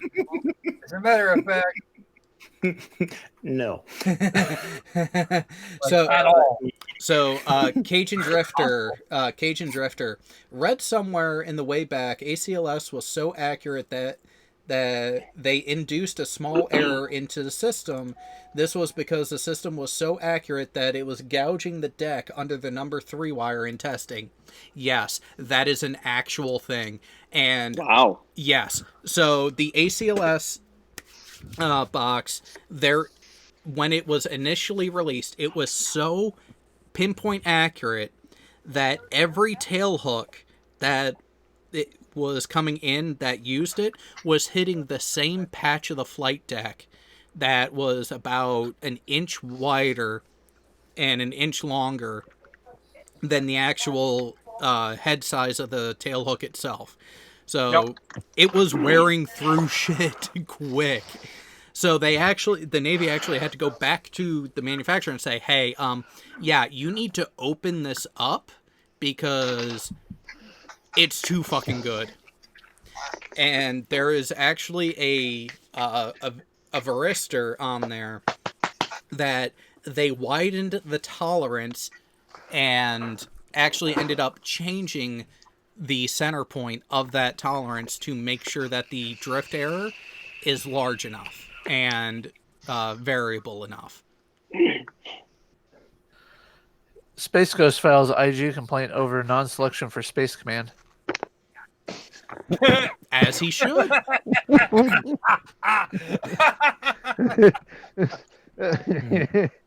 Space Force detailer be like, all I got is Pluto. Space Force already restricted to Earth Liberty. I believe it. Air Force warns border wall could distract from golf course construction.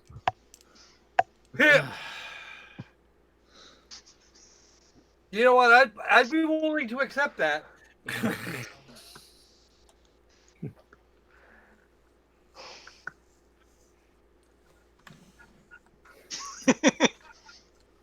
North Pole warns of pilot shortage as reindeer leave for commercial sleigh lines. Roll that back up. Roll that back up just a little bit here. Sorry. Keep going. A little bit more. No. Nope. Keep going. Back up a little bit more, I think. So back to the top. I saw something here a minute. No, it was another one. You see that one? Baby Boomer jet realizes it. I was looking at another. I saw that thumbnail and another one lower down. I think it was. Yeah, right here. There it is. B-52 crew relieved for drawing self-portraits. What? Did they draw a bunch of dicks on the side of the aircraft? No, in the sky. Yeah.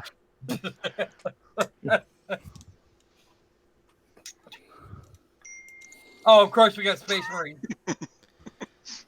Oh, no, wait. Air Force decreases deployments to Afghanistan to a 3-hour tour. 3 hours. People, yeah.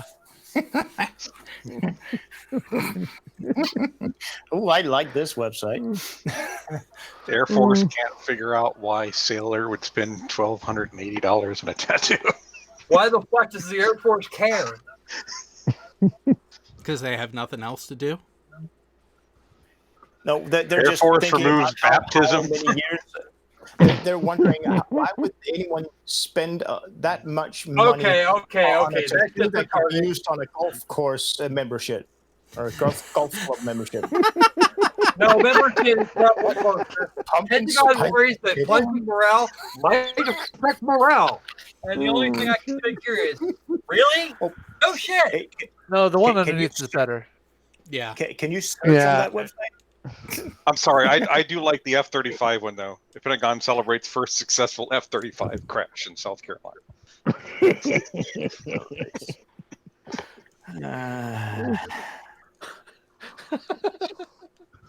Okay, here's the thing. This thing here, war, what is it good for? Yeah, to be perfectly honest with you, that's not wrong. It's not actually wrong. It's not good, but it's not wrong. Hang on, I'm getting some good pussy on pussy action. Okay, we don't want to know about your cats there, Wished. Wow. Retro Gem. Damn. We found the lost episode where Lassie stops Timmy from over-designing the F-35. There we go. Okay, I fear that this website is a rabbit hole of time-sucking infinite regression. You say there's a problem with that? But better This than is a Facebook. place to waste time while you're at work. Coast Guard seizes 4,000 pounds of uncut Cheeto dust. At least it's still military related, so it could count as work, couldn't it? I don't know, teen becoming officer so he can tell his enlisted stepfather what to do. You know what? I bet that's not the first time I've heard. That's actually something that has happened in the past. Yeah, more than likely. Coast Guard icebreaker draws first CPNS. We've been drawing those for years. What are you talking about? Again, not something that would surprise me. You know, and that's the thing is that it really wouldn't, especially after the air penis incident. Typo causes Coast Guard to spend millions of dollars guarding nations' coats. Okay. Yale Coast Guard lieutenant claims plotting domestic terrorism is how he describes taking a dump. You know, I'll be honest with you, that's not the first time I've heard that either. My dad used to say that shit. Now, am I the only one being very nervous when seeing Coast Guard folk, wearing that combat gear? Oh, have you seen the video of the Coast Guard guy boarding the fucking sub? Whale No. goes I Coast want to Guard know what cutter that's the about. fin after being cut off. That's the thing that would never be. Link. Yeah, Linker didn't fucking happen. Yeah, no shit. I'll Link find that it. sucker. I want to see that. Send it to me. He's boarding a cocaine sub. Oh, Wait, one wait, of those wait. Colombian ones? Okay, fair enough. Coast Guard begins reselling seized cocaine amid government shutdown. Oh, we talked about that one. And yes, Purple, I've already seen that one actually. Just a 2-minute summary, but yeah, that actually did happen. It happens not on a regular basis necessarily, but it does happen. All right, Jay, from coming at you. About what is it? Up to 4 tons Uh-oh. cocaine per trip. Just single-use fiberglass submarines. Ooh, someone that Using nuts. nuts. Think of the cost of those things.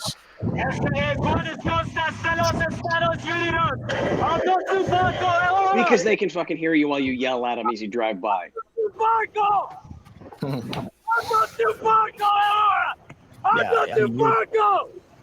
Need to use a full horn, but we still have trouble hearing you. Link. So they need to actually make a About dive. a real submarine, folks. Come on. No, I think this is a This is real. semi-submersible. Yeah. I don't think it Yeah. can actually go under. That's No, not it a isn't. proper submarine. No, they have the Colombian drug cartel have made submarines or semi-submersible submarines for cocaine transport for years now. They're single-use, mostly made of glass fiber, as I recall. They're actually intriguing. It's Yeah, and No. as Fino says, That's kind of if they are made from fiberglass, a single magazine should turn it in fully submersible. Every ship can be a submarine. once. Okay, you could submerge it like that, but it'd never come back up. That's the problem. Yeah. But, So- but is that First of all, really? It's like a surface ship. It's always operating at test depth. yeah. From reading several articles on this, is it's dangerous for the coasties because all of these subs, even if they're non-fully submersible, they have backup systems to scuttle the boat so that you don't get the cocaine and they can't get caught. So Okay. as soon as they breach and get into the sub, they've got like 2 minutes to determine if the sub's headed for the bottom. Okay, let's look at this article. Oh, this ought to be good. Ooh, a Yeah. quiz. 80s metal lyrics or things the lieutenant said at PT in the morning? First one, courage, man, courage. Things the somewhere. lieutenant said. PT, yeah. Oh, they don't give me the things just yet. Aw. Run to the hills, run for your lives. That could be a metal lyric. That is That's Iron Maiden. actually- Yeah, I think it is. Unfortunately, that's actually something that I have said to the men. It is also Iron Maiden. Compat dust taketh a toll on men's souls. Metal. Yeah, That's metal. a metal lyric. We must hold at all costs. We'll know what we're made of with courage in our hearts. When our nation needs us, we'll stay the course. I don't Metal. know. If any lieutenant That's told me that was already- Apocalypse Now. Metal. Smell the putrid stench of flesh as it burns you to your death. That's a metal That lyric. sounds like Megadeth. Yeah. Okay, Jared, about half a year ago, or even more now, remember those, what was it? Damn it. One of those interviews gone wrong or news clips gone wrong, compilations that we were watching. There's one Did you hear about the fat rat kid? Nope. one episode where a news reporter were reading off an email, I think it was, of someone writing, about their story, and it was actually the the what do you call them? The intro. Yeah, the lyrics from the intro to Fresh Prince in Bel-Air. Oh yeah. Thought it was actually real. They didn't think about it, and it was only. All right, let's get back. Let's get back to this.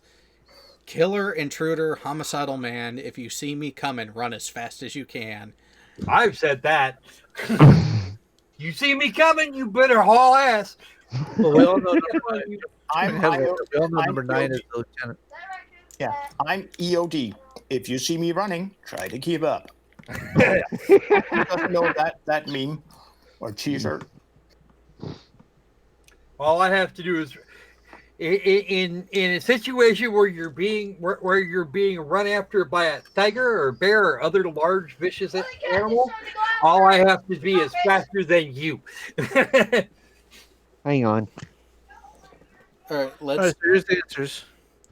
1 is the lieutenant. 2 the 80s lyrics. 3 the lieutenant. Yeah. Okay. All right. 4 both. Oh. 5 metal. 6 metal. 7 both. Yep. 9 is also going to be both. 8 metal. 9 both. 10 the lieutenant. 11 the lieutenant. 12 80s metal lyrics, but the lieutenant did conspicuously play them loud enough for the entire platoon to hear as he pulled up in his Silverado. It's not down there. Nice. Oh no.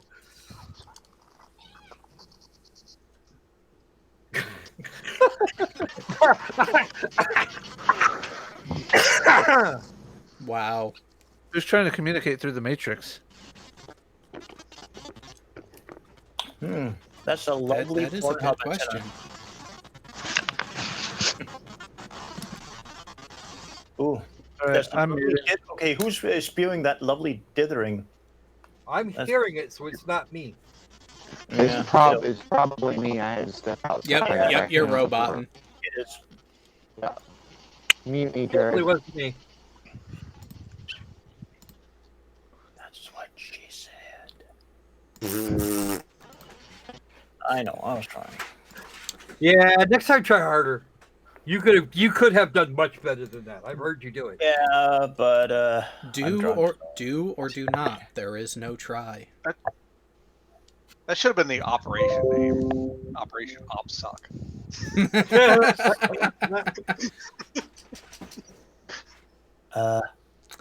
Nice. Officers with the Bronze Star license. So the Bronze Star is one of the Valor Awards. And if you are a recipient of it, the majority of U.S. states do have a special license plate for your car with said decoration on it. We are. It is not. It's not necessarily a Valor Award, though, Jared. We do ours for the Purple Heart.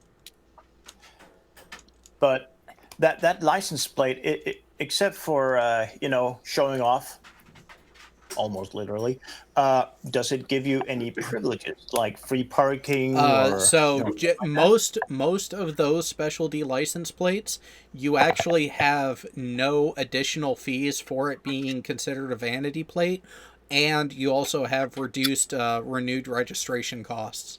It's the reason why I actually have the veterans plates on my car, because it's less than half of what it normally would be. Yeah, but it's probably a ridiculously low price compared to what's over here. So per Hey, Jared, the Bronze Star isn't specifically a Valor Award, though. Yeah, what is it not given not to? solely, but it's because typical. It is a combat only award, so you cannot be awarded a Bronze Star in a non-combat environment. So where in the States, if you did something great and you got a meritorious service medal in combat, you could get the Bronze Star. if it's just a Bronze Star, it is not for Valor. Yeah, If it is for Valor, you'll actually have a have V the device on it. Yeah. Yeah. But Because you can get, I've seen people with Arcoms with V device. Yeah, well, that's the thing is it's generally even the Valor designation is weird when it comes to that. Because there are times when you read the write-up for the award and it's like, but you didn't give him the Valor because of his actions? But I got a buddy. Did? I got a buddy who pretty much got a certificate of achievement for Valor because he was with a platoon that was in an 18-hour firefight, and after they were done, everybody survived. They kicked ass. Their higher headquarters only approved so many. Said you can only have this many people to get a Valorous award. Everybody else gets certificate of achievements, and the write-up is for Valor in their certificate of achievement. Wow. What the hell? Okay, the Wikipedia article about the Bronze Star is not exactly to be trusted. Oh yeah. It says the Bronze Star Medal is a United States decoration awarded to members. I of want the that. United I want that States. coffee mug in the black. Let Bo finish reading. It is awarded to members of the United States Armed Forces for either heroic achievement, heroic service, meritorious achievement, or meritorious service in a combat zone. This is where it becomes weird. It says this is about the Army, right? But the next paragraph. No, this is across the services. So, Yeah, and where it's- every branch has their own, like there's an Air Force Achievement Medal and an Army Achievement Medal. The Bronze Star is the first award that is cross branch. Yeah, okay. It's just weird the way they wrote it because the next paragraph says when it's awarded by the Army and the Air Force for acts of valor in combat, the V device, the V device, is authorized to wear for blah blah blah blah blah. It's just weird the way they wrote it, and I'm not able to read ahead at the moment for obvious reasons. So that's why I got kind of surprised. Oh yeah, the only difference is so the Air Force and the Army call it a V device, and the Coast Guard, Marine Corps, and Navy call it a combat V. Yeah. Basically, difference in name. But you'll notice in the achievement area, so it's heroic act, heroic service. Those you get a V device. Meritorious achievement, meritorious service. That's the same as an MSM, a meritorious service medal that you'd get back in the States. And apparently, civilians are also eligible for that one, for that medal. Don't think so. Yes, that's what it says here. Yeah, it says Joe Galloway, the guy that was part of We Were Soldiers. He got it. During the Vietnam War for rescuing a badly wounded soldier under fire in the Battle of Da Drang in 1965. Another civilian recipient was writer Ernest Hemingway. Yeah, Galloway was a reporter that was stuck with the unit as they were overrun, and he actually picked up a gun and started shooting. Yeah. That would be different. And by that time, he's no longer. That's the part of the U.S. that I hated. The the non-combatant kind of thing that makes you okay. So you're not a POW. So yeah, okay, we can just put you in Guantanamo Bay indefinitely. Wait a minute. So you're saying that there was a time when the greater profession of journalism wasn't full of pussy ass bitches? It must be fiction. If you've seen the movie, is it We Were Young? No, We Were Soldiers once. Oh yeah, we were soldiers. Yeah. The book is even better. Yeah, and it really spells out how heroic Joe Galloway was because he's picking up a gun off of a dead soldier to try and save people. Yeah, I tend not to read the book. That's the one where. But I know what you mean. I have seen the movie several times.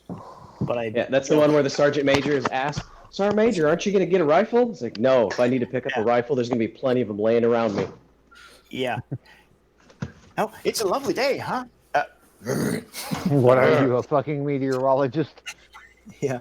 And but I've watched that movie so many times. But every single time I watch it with the mind of a environmentally damaged brain. I look for all the mistakes. Technical Hey, Jared, mistakes. you want like to answer the Ugly starting German? scene, where you can see, blue blinking lights in the background, that kind of thing. But yeah, my nature. Fino, can you explain yourself? Okay.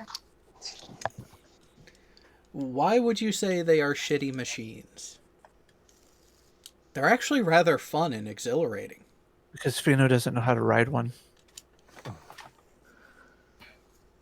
No, I'm just wondering what traumatic experience he had to lead him to that. Are you saying he's not used to straddling a lively lady or something? Is that what we're getting at here? We're talking about bikes. Right. Yeah. Look, just because. Never mind. I'm not gonna get back into that whole Anything daggone below thing. My four heart. wheels isn't worth risking your life on. Bullshit. But here's the thing. It is actually not as risky being on a motorcycle as it is being in a car. Because this is the thing. Just like in a car, your number one line of defense is your own skill in situational awareness. Yeah, the below four wheels thing. Yeah, I would love to risk my life getting a ride on a U2. That thing only has two, fixed wheels. Yeah, Factard has it right. They are shifty machines. Read Williamson's comment. Vino's used to riding a Vespa. Hey, I saw a Vespa with a sidecar over here. You know, I read that incorrectly. I thought he was talking about Vesta. Sorry, Vesta. Nice. Oh. So interestingly enough, with where the wife and I have moved to, she has actually got it in her head that she would like a Vespa or something similar to bop around town. The main reason being, it's then easier for her to park. So, is this what you meant, yeah. William Science? Is this the Vespa you're talking about? Oh, damn, it's wrong. You're looking for. Well, Shut my hair! Some of them really bitch.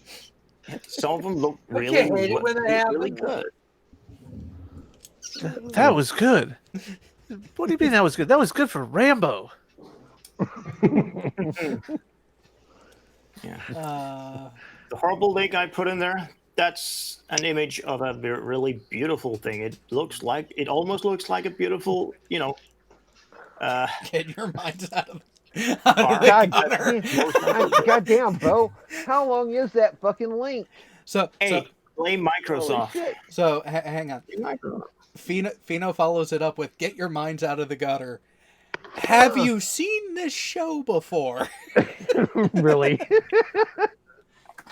I'm sorry, the gutter was a while ago. We've been down in the sewer for, I don't know, months. A Wait, year I'm not at going to least. share this just yet because I don't know what it is. I should probably look at it No, first. this show. Okay, What I let put me in say this. is totally fine. Let me say this. This show started in the gutter.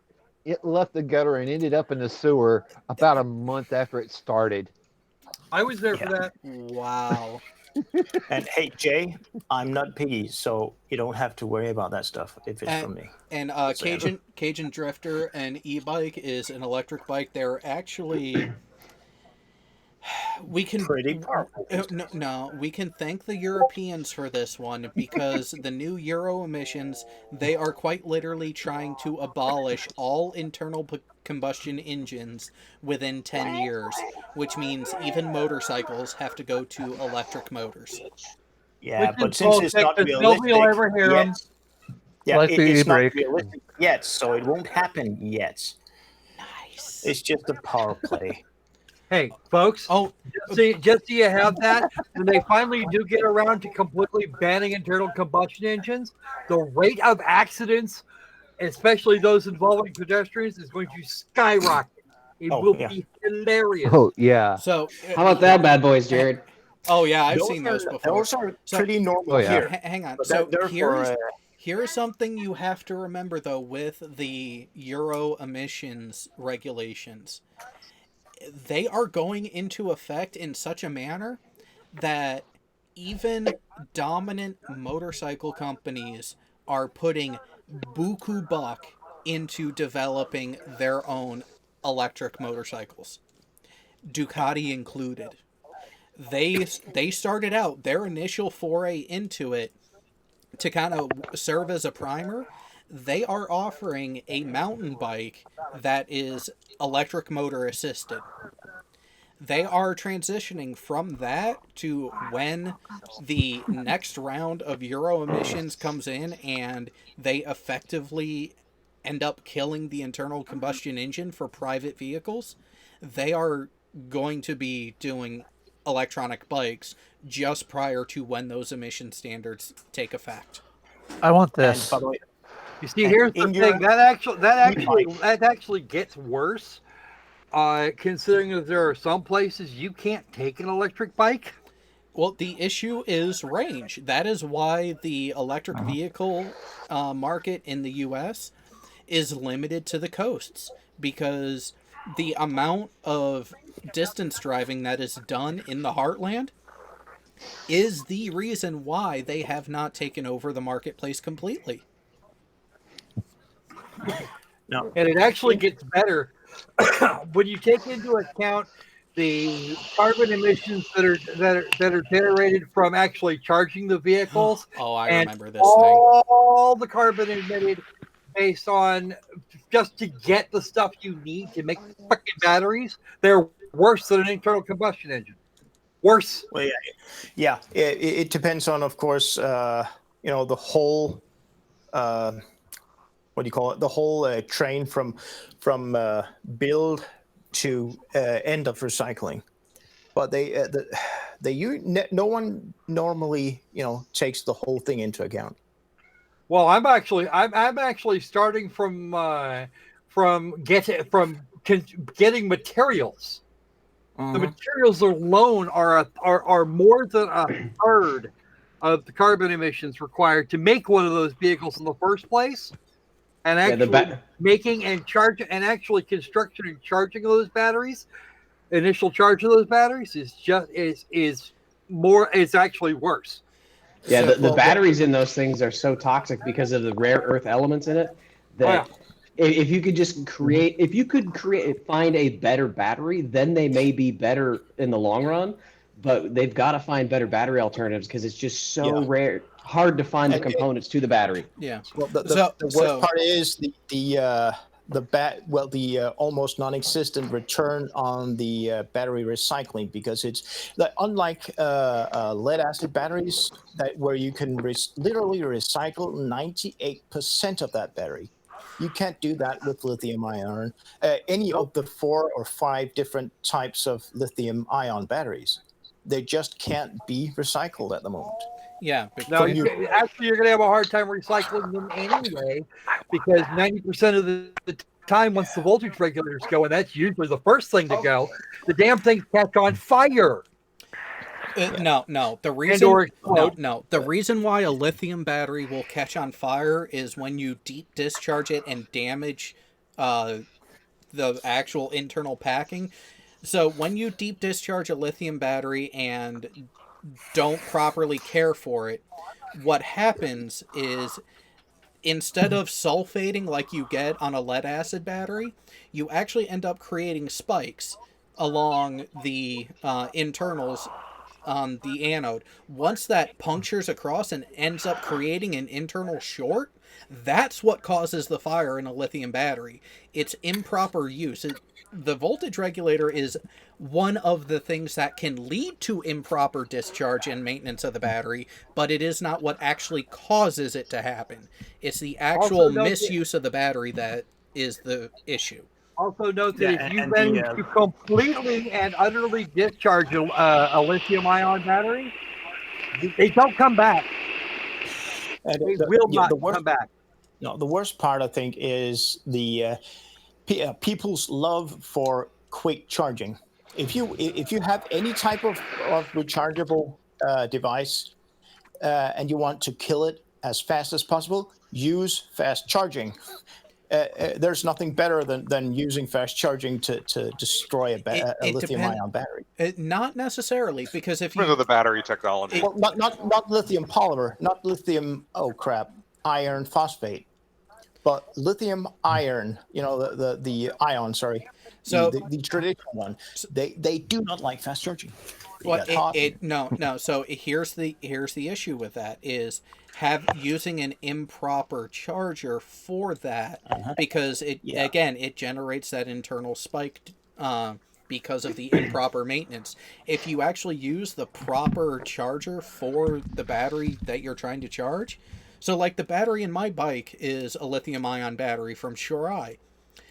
I actually bought the proper Shorai battery maintainer for it with the purpose of knowing that, hey, this charger was specifically designed for this battery type, size, capacity, and form factor, to where it knows how to properly handle it, and it will do a fast charge safely because it actually knows what it's actually about to do. So something that Fino brought up that we have to remember is that yes, the limit for distance is quickly falling as more vehicles are sold and the more batteries are being made and getting better capacity. However, when it comes to what is being used for the e-bikes and even the cars, someone like me, where I will easily do 100 to 150 miles in a day, I will go through a charge in less than a day on the majority of full electric vehicles that are on the market in the US. And I live in an area with a high density population to where charging stations should be more readily available, and they're not. And there's also the issue of how quickly you would use up that charge and then how long you have to wait for it to be recharged enough to finish your drive.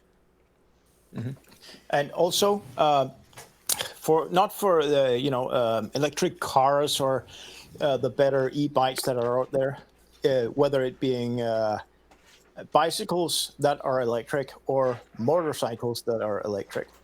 One of the worst things you can, the worst situations you can come into is if you've bought one of those cheapest ones that have dumb chargers or BMS, battery management systems that don't take the age of the battery, or more precisely the capacity of a battery cell into account, you will destroy the battery.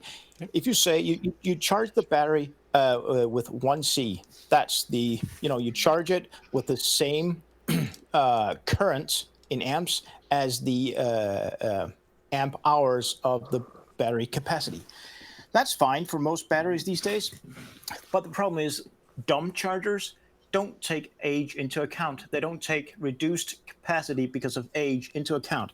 And that means if you have a very old battery that has lost, say, 50% of its capacity, you still charge it with the initial current, which is no longer 1C, it's 1.5C. In other words, it's 50% harder. That heats up your battery even more. It's not. I mean, you need some good, control. What do you call it? Battery management system.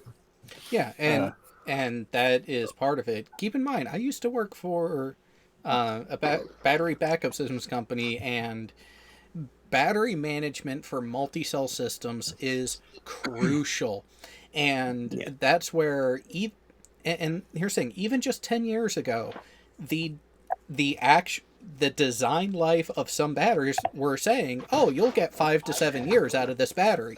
But in actual use, in actual real world application, even with a top of the line BMS, battery management system, you were still getting 3, maybe 4 years out of a string of batteries.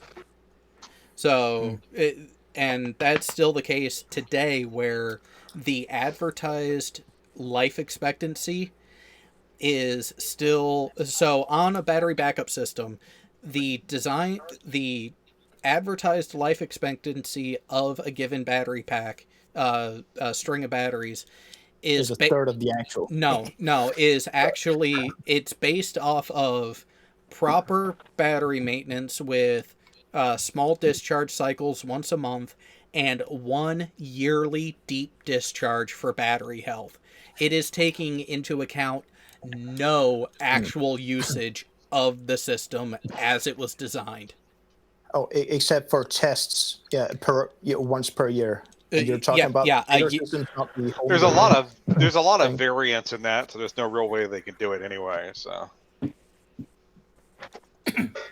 Well, if your electrical system's properly maintained, you won't need to. It's there specifically for emergency. Yeah, but there's other factors with battery backups that you don't think about, like it don't come into like normal thought, but like there's an effect on them from just like minor fluctuations in the power feed. Yeah, I mean, it might not even stuff you might even notice. UPS. Yeah, there's many types of UPS systems. Just talking about the home gamer and the small business type units. The cheapest ones, usually, for example, the old, so to speak, APC UPSs, they're not all that good. They most of them, for some weird reason, come with a way too high float charge voltage set in the firmware for some weird reason. Which just it creates. It gives off a bigger, runtime when in case you need it. But if it's a long time ago since you last switched out your batteries, you might be fucked. So because it keeps the float voltage to about 13.8 volts. That's the highest I've ever seen. Bo, you want to know what company I used to work for when I did battery backup systems? ABC before before Schneider Electric bought them. No, Yeah, I came in during right before the merger. Ah, right. So I was the OEM support and the field engineering, the installation engineer for APC product lines. Yeah, So- but for what sizes? The small, the tiny, the small. Oh, okay. I did everything from the 1K rack mounts all the way up to the 2 megawatt full systems. Okay, yeah.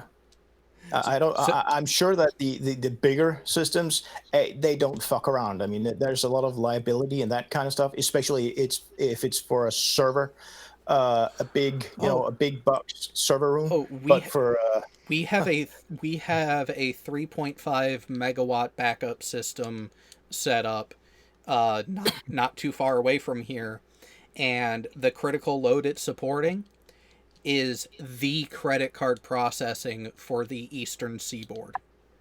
Yeah, and it's fucking expensive, and it only runs for a maximum of 15 to 20 minutes enough for the generators to start up and sync up and warm up. 1 minute of downtime on that service costs $3 to $5 million. Is that all? I figured it'd be more. No, that's 1 minute of them not having their service running. Not how much is processed. Their cut of what is processed is 3 to 5 million per minute. I'm aware of that. I was expecting that number to be somewhat higher.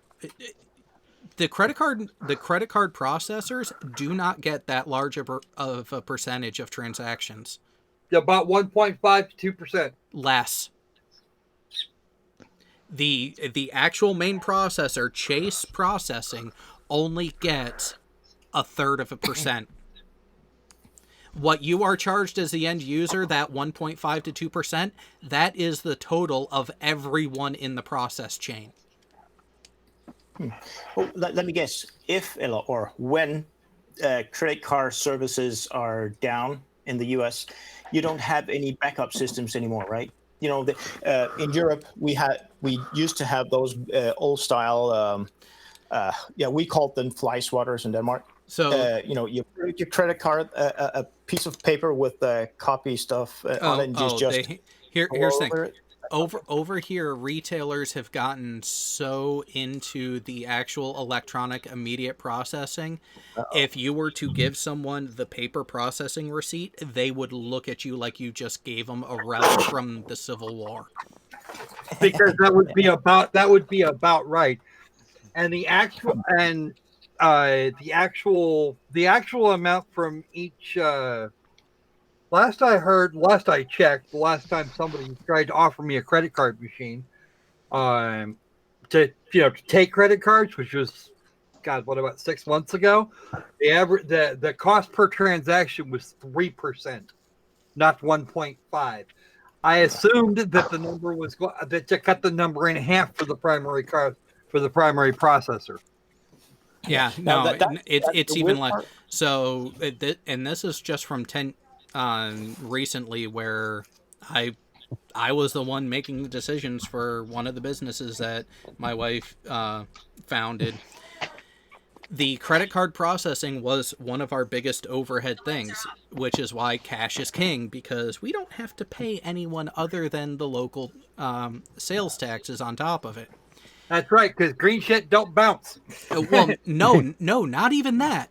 Green shit, you don't need to go through a third party to process. And here's the thing. We did not accept American Express. Because God, the fees on Amex are just... Oh my... They start at 8%. Wow. Yeah, but Amex gives amazing perks. To their customers, yes, not to their clients. That's why I love being a customer and being active duty military. I get the platinum card for free. Shit. So if you ever wonder why you go to places and you notice they don't accept Amex, that's why. There's a reason. But you know what? Discover isn't far behind them. My Amex platinum card gets me into all of the lounges and all of the airports, and they have booze and free food. Okay, I can't help thinking about the Mr. Bean sketch where he flashes his American Express card. Never saw it. Oh, you should see it. It's fucking hilarious. I've seen those. I haven't seen one in a long ass time, but then I don't watch TV anymore because terrestrial TV is just disturbing anymore. Well, I mean, I quit watching TV because of World of Warcraft, but that's besides the point.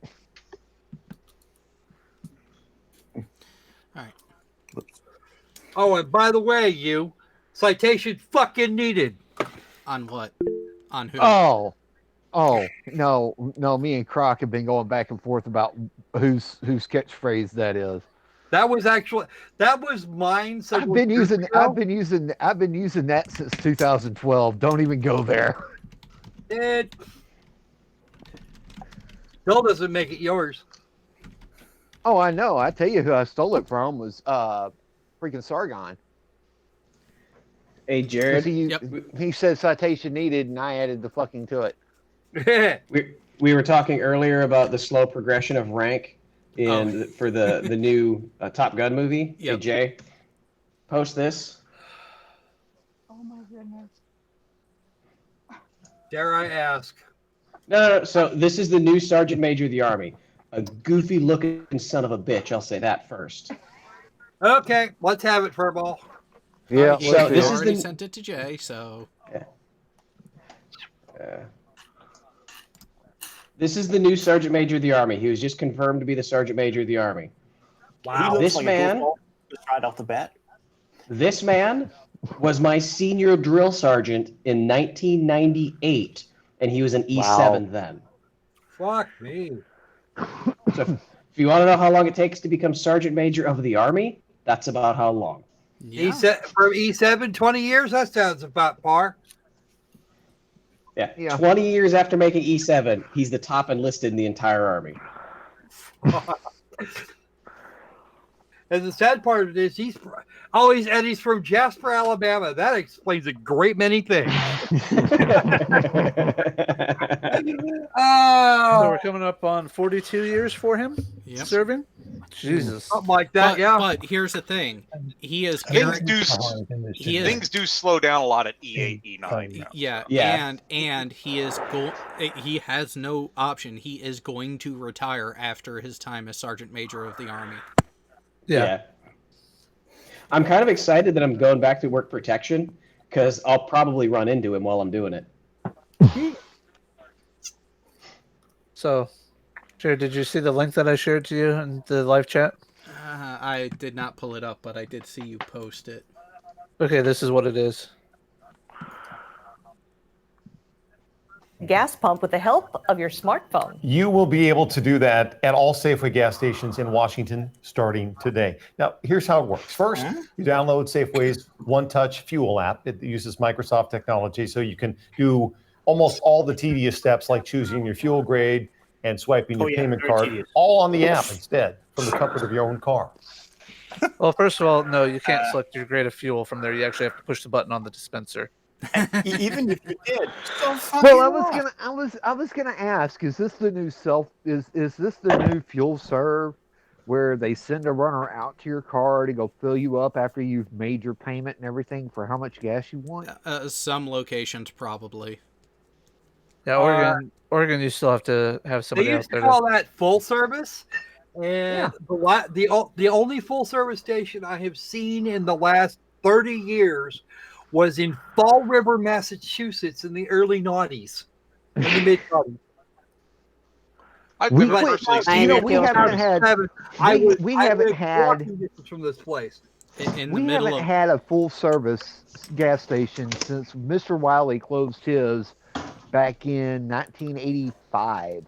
And that was down in Athens, Texas. And my dad pumped gas there on the weekend sometimes. So in 99 to 2000, for about 6 or 7 months total, I worked at a full service gas station here in Rhode Island. My condolences. Station where you are, typically it'll be the first one listed. Hit begin fueling. Then you pick the pump that you're at. We're at pump 5. And then, do I want to use my 10 cents gas rewards? And this goes from 10 cents up to $1.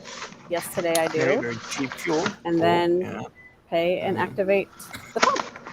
That's easy. And that is literally how easy it is. Yeah. It's just as easy. And that's harder than using your wiping the credit card. I don't know. Oh, for some people it is. And it doesn't use any batteries that you have to charge, and just pull it out of your wallet and go. I probably would have been done pumping my gas by the time she got done selecting the stuff in there. Actually, it's actually pretty quick. You know what it actually is? This is when you're driving up and you have the person in the right-hand seat do all that crap while you're pulling up to the pump, and then you get out and pump your fucking gas. But what? Well, if I had the Grom, secrets. You know what? I had the Grom. It's quicker anyway. I really don't You think know so. what would impress me is if this app actually did all the fueling for you, including picking the freaking pump up and stuffing it in the gas tank. Then I'd be impressed. I want an app that will The do Grand that. Tour tried that. It doesn't work so well. Actually, I'll take this back. Now, here, I have an iPhone, so that's not an option for me yet because, Apple is, they're assholes. But people here can make payments with their cell phone. Just put your phone up to the till, and beep, you're done. They do that. Yeah, we can do that too. Apple Pay. Your app with the fuel company or the gas station company, you have your preferred fuel in the set up in your app, etc., and you just go beep, done. That would make it smart. But doing clickety click, that'll take way too long. But the other way around, that would be a good idea. Yeah, if I had if I still had my Grom, I would, I'd walk up to it, swipe the card, put the nozzle in the tank, and 3 gallons later, I'm on the road again. Yeah, but swipe the card? You don't use you don't have contactless credit cards? No, I don't have. No. Okay, here's the thing, Bo, is that I was able to literally build my own RF interceptor, and just walking around I could literally see every credit card around me. Mm-hmm. That's Yeah, literally but then again, the safety, the practically non-existent safety features of American credit cards, at least 10 years ago, are ridiculous. I imagine that no, even as late as last year, when I took this thing out, I could literally intercept every RF card out there. It was scary because I'm not in a real high densely populated area, but just walking into the gas station, I could pick up 10 to 15 of them, and there'd probably be 20 people in the gas station. Yeah, that's why RF blocking wallets have started to become more prevalent in the marketplace. They're real easy to make too. Yeah, but think about it, Jared. If you're not in a high population area, how many people in a country rural setting are going to be thinking about what type of RF card their bank sent them? Oh, I know. You're welcome, Marvel Girl. Hey, Marvel Girl. Hey, Marvel Girl. The exact Hey, Marvel. same technology used in contactless credit cards are used for the Danish military ID.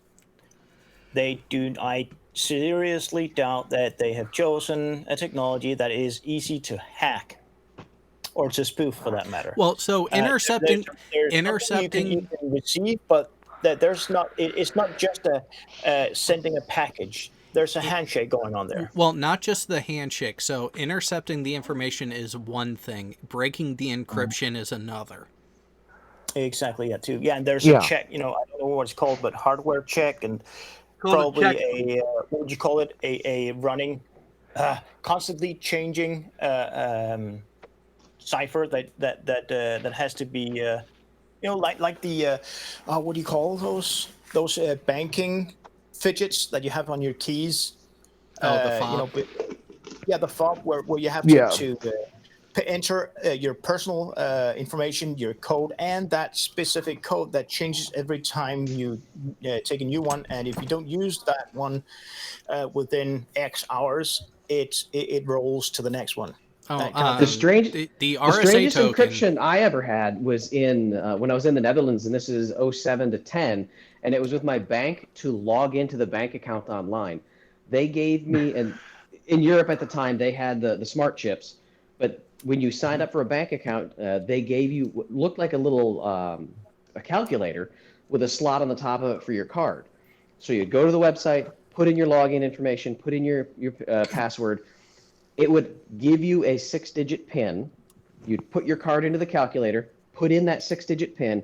It would give you back a different 6-digit PIN. You put that into the website, and that gave you access. Mm-hmm. It's basically almost 2.5 factor. Yeah. Well, I mean, that's like the World of Warcraft authenticators. It's similar. It is similar to an RSA token, which I actually have to use for the VPN at work.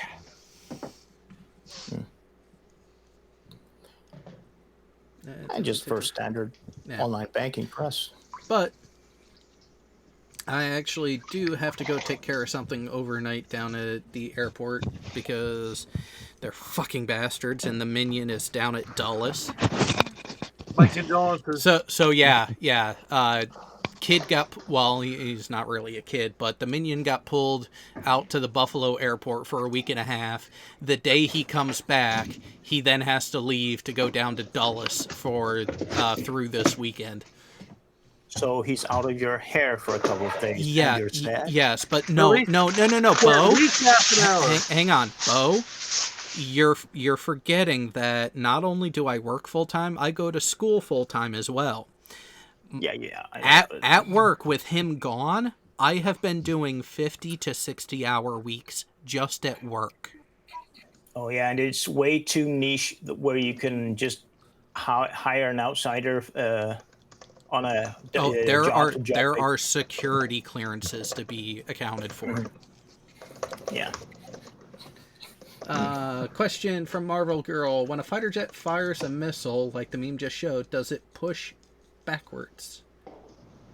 No, because the missile drops before the ignition of the combustible that drives the missile forward. Depends on the missile system. So the Sidewinder the side drop and then the Sidewinder actually begins its ignition process prior to the release from the rail, and it self-propels off the rail. But there is, I mean, yeah, maybe a couple of grams here and there, but there is no recoil or, kickback or anything like that. Now, what pilots will feel is the loss of weight on that side of the aircraft. So you'll have a slight roll side to side. But I'd say that the equivalent would be like a human being shooting a BB gun. The different forces involved. The amount of force that the jet is using to propel forward compared to the little bit of pushback on those systems that do push back, like on a helicopter that has like an enclosed missile system where it is actually firing out of it. It's just exponentially different. It's like a human shooting a BB gun. Yeah.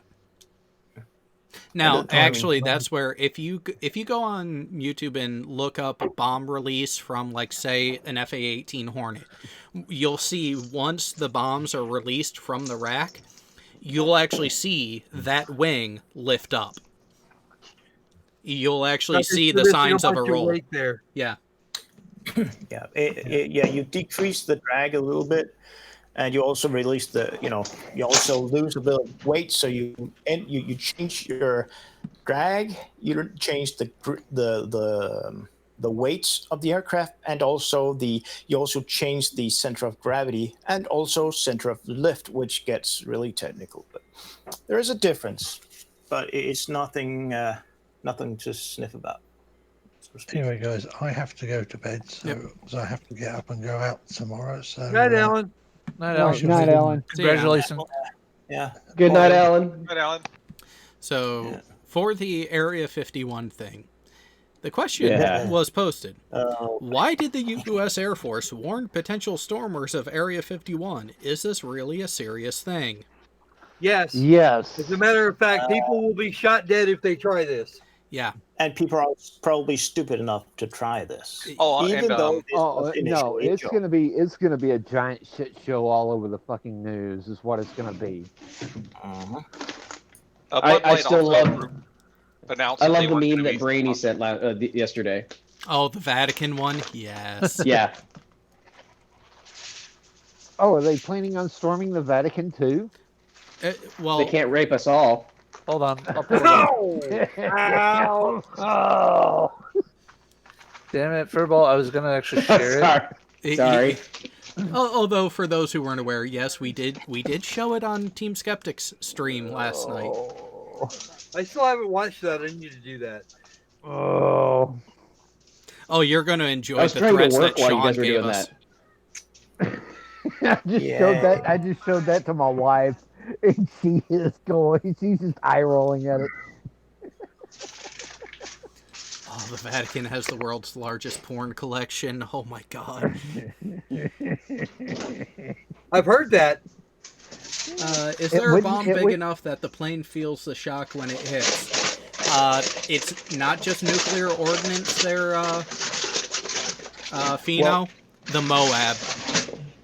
The Moab. Mother of all bombs. So mother of all bombs. Yep. The Moab is dropped by a C-130. It does not have the speed to get fully away, so where they will actually feel the shudder from the pressure wave. Yeah, Jared, just for shits and giggles, the FA-18, what's the heaviest dumb bomb it'll throw? Oh, 1,000? The dumb bomb, yeah. The 1,000 is the largest dumb bomb, and even then, most of the dumb ordnance and most of the GBUs can be retrofitted with navigation to make it a smart bomb. That's where the paveway system came from. Mm-hmm. It's just I can't remember who put it up there in the live chat. Imagine you drop a bomb at a weight of 1,000 pounds. Never mind the drag. Never mind the shift in where the center of gravity is.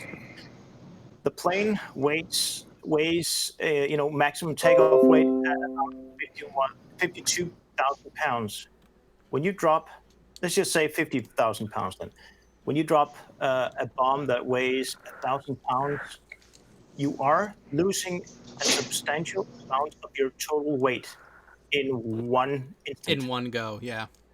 We'll be able to feel that, even if we factor out everything except for the weight. That's So, as someone who is pro-gun, are you able to understand the reasons for banning guns? The actual reasons or the rhetoric that is spewed? Wait. I understand perfectly the arguments for banning guns. I do not remotely agree with them, nor should any thinking being. Yep. Although that's not the answer that was up there when the question was, when the question showed itself to me. Let's see here. See if I can find it. God damn it, Furball. What? Your background noise. Yeah. Oh, sorry. Oh, It says yeah. the person is vaping. No, so I got a new Bluetooth headset, and it's like fully enclosed headphones, and the microphone's on the top. So I just scratched my head. Ooh, is it one of those headsets that mutes the microphone if you flip it up? Is this the one? No, it's not, but it's hilarious. Once upon a time, in a land filled with credulous people who didn't know better, there was a fairy who made great prowess. I'll just wave my magic law wand, and all of those nasty shootings will end forever. Oh, that's Wait, read the bottom. Sad. Non-American idiot who thinks that you can just poof change the gun laws in America. Sadly, the story doesn't end well. Doesn't end there either. There's one that's basically yes, I see that there's two types of people who want to get rid of guns. Those that are virtuous and those I didn't see the rest. Usually it pops up with that answer first. But it didn't do that. Well, that sucks. Yeah. Because that's the thing is changing and adding to the legal code does nothing for people who are breaking the laws already on the books. Yep. Nope. And hey, changing those laws, changing the what is it, the Second Amendment? Or the first, can never remember. Second. Second. Yes, it is possible. It is really possible, but it'll take a long time to change it. And Because you can't just go from one day to the other, or just, it's not even feasible within, let's say, 10 or 15 years. Yeah. Does anybody know the last constitutional amendment that went through and the story of it? The 25th. I can't remember what that was. That was about. I thought it was 27th. Or 27th, but it was. So hold on. It was ratified by all, but I think like 127 to ratify it. Is it abortion laws? 27th, and it was done in 1992. No, that is not when it was proposed. Do you know when it was proposed? 1800s. 1700s. It was proposed with the original 10 amendments, because there were more, but the 10 amendments are the only ones that were actually approved. The thing is, though, when they proposed all of those amendments, they didn't put a sunset clause, meaning that if this doesn't pass in 7 years, it doesn't exist anywhere. Well, in the late 70s, early 80s, a law student in Texas saw that that was still there, and he started campaigning the new states to get it proposed, even though Congress had approved it in the 1700s. The states had not. And to get one in there, you'd have to petition. You get a lot of signatures to get it in. Well, you have to have 3/4 of the Congress of Congress and 3/4 of the states. Well, in the 1700s, when it was originally proposed, 3/4 of Congress, which was like 50 people, approved it, but the states did not. So he brought it back out, and he started. There was no sunset, so he started petitioning the states. In terms of amendments. What's that? Yeah, I was talking about what it meant when we're talking about someone wanting to add an amendment to the U.S. Constitution, and if there is a sunset clause in there or not. What that change would Actually, most amendments now do have sunset clauses. This one didn't.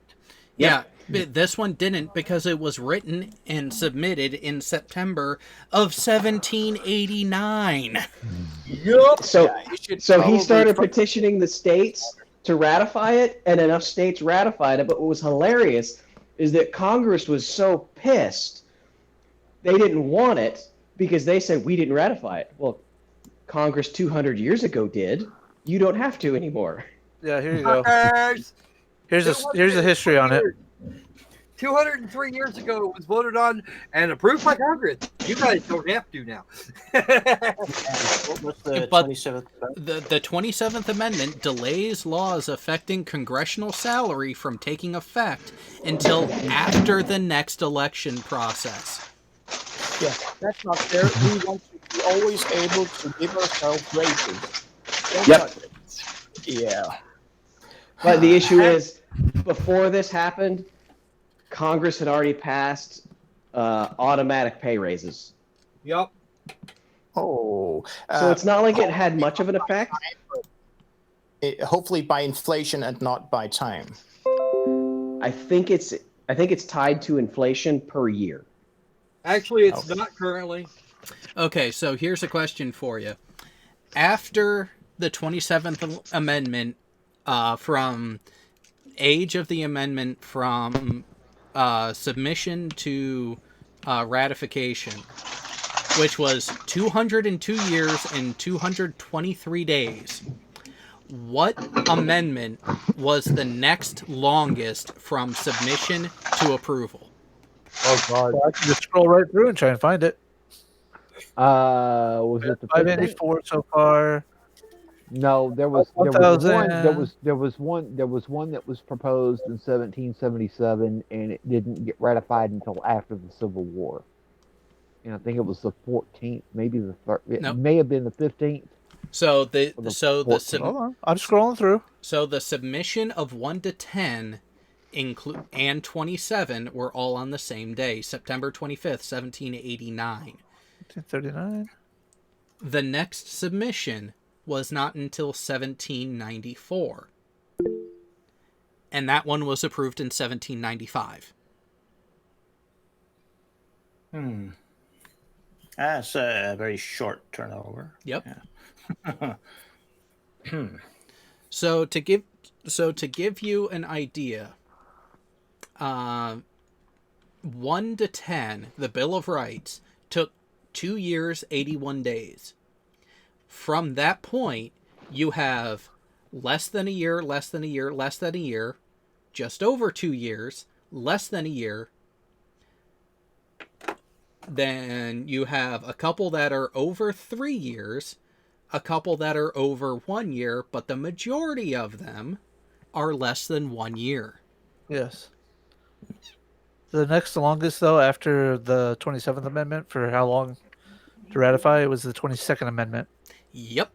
3 With 14 years, 3 years, 340 days. 1,439 days. So we go from almost 4 years to almost 2 centuries. To over 2 centuries. Yeah. But still, Over when 2 people, centuries, yeah. 202 to, years. There is one thing of interest, though. People are trying to bring back the original Equal Rights Amendment, which I find absolutely fucking hilarious, since it did actually have a sundown clause. But they seem to think that they What can was the original ratify it Equal as Rights is. Amendment? Huh? The Equal Rights Act. The Equal Rights Amendment. I know. That They were morphed into trying to the... get an Equal Rights Amendment. The Equal Rights Act is a different thing. It's a different thing entirely. What was the original amendment? Yeah, I can't help thinking it was about everybody has equal rights except for the quote blacks unquote. So here, I just can't. That was Actually, no, that would be wrong. And the reason that would be wrong is because the Equal Rights Amendment was actually put together in the 90s. The 1990s. We're talking about something recent, considerably more recent. So here's But something it was not passed at the time, and it had a 7-year drop rate. It was to sit there waiting to be ratified for a period of 7 years, and if it wasn't, it was dead. DED dead. They Squirrel. still think they can bring it back as is. Squirrel. They Look at your screen. Yeah. Look at the meat. Submitted in 72. Okay, my bad. 72. I don't claim I- you. Okay, there you go. I did That's an four. entire paper on this, on the Equal Rights Amendment and the Equal Rights Act. Oh, Okay, why did they have to write equal rights for men and women? Just write equal rights. Done. Because here's the thing: women aren't people. Ambiguity in the law is a bad thing, which is why legalese is so goddamn pedantic and particular. Yeah, because your legal system is so fucked up that you cannot just use normal. Actually, legal- every legal system is like that. It doesn't matter whose. Yeah, Oh, we really? took ours from the British. We took the foundations of the legal system from the British and then modified it. The particular nature of how things have to be worded for interpretation of the law, blame the British. Yeah, but you should take a look at our traffic laws or penal code, especially the traffic. They are written so that only idiots, and we're talking more stupid than flat earthers and Moorish so-called nationalists living in Morocco, although it's the U.S. Put it this way: can Kent Hovind wrap his head around them? Probably Speaking not. of traffic laws, I got in an accident this week. Oh, what did you? Did you have a heart attack? I did not have a heart attack. Okay, then you still pale in comparison. So in Korea, what's really weird about traffic laws is that as a driver's license holder, you are viewed as a professional that knows how to drive and knows how to prevent accidents. So if you get into an accident, you're wrong, and you will be fined for it, regardless of who's at fault. So yeah, getting into an accident is a crime. So the standard practice here is that when you get into an accident, the two parties get out and then haggle over who's actually at fault, and that person pays the other for damages. And you never call the cops. What's the most stupid thing? That or making it illegal to commit suicide? Yeah, I don't support it, obviously, but I've always wondered why, at least in my country, also in the US, I imagine, it is illegal to commit suicide. And it's also, in our country, it's that there's two laws. One, it's illegal to commit suicide, and two, it's illegal to attempt suicide. That's two different laws for some reason. Oh, here's a good one. Here's a good one for you, Bo. You want the really happy part? Not only is it illegal here to commit suicide, the punishment for violating this law is death. Yeah, you get the death penalty for committing suicide. Okay, Croc, I got to ask you: is that on a state level? Because I know it's not on a federal level. Yeah, it's state. But is that several state? states Yeah. like that, actually. Okay. Well, I know Texas isn't one, but they punish you by up to 10 years in jail, and that 10 years is actually served in a freaking psych ward. So you're not technically in jail, but you're in a state mental hospital on maximum lockdown 24/7. So here's something interesting for you to think about, Furball. Do you know how accidents are handled in Japan? So if there is a motor vehicle accident, the person at fault, not only are you financially responsible for all damages on both sides, before any of that is adjudicated, you are also socially required to offer a financial gift to your victim on top of everything else. So my accident, I got to explain it. So I have an intersection of death that's about a block from my house. It is terrifying. It is terrifying to go through. And in the mornings, it's especially worse because one block to the right is a main road. So everybody on that corner is trying to get to that road. So I'm heading north, and the road to the right is solid trying to get to that road. The road to the left is solid also trying to get to the road right. And everybody is trying to go that way. I'm just trying to go through. So it gets to the point where it's basically put your nose out and force your way in. So I found a hole, I went through, and a car coming from the right barely clips the back corner of my car. Now, if you've seen my car, it's a tiny little piece of shit. I bought it for $400. And we pull over, look at my car. I already had a massive dent there. He doesn't know that.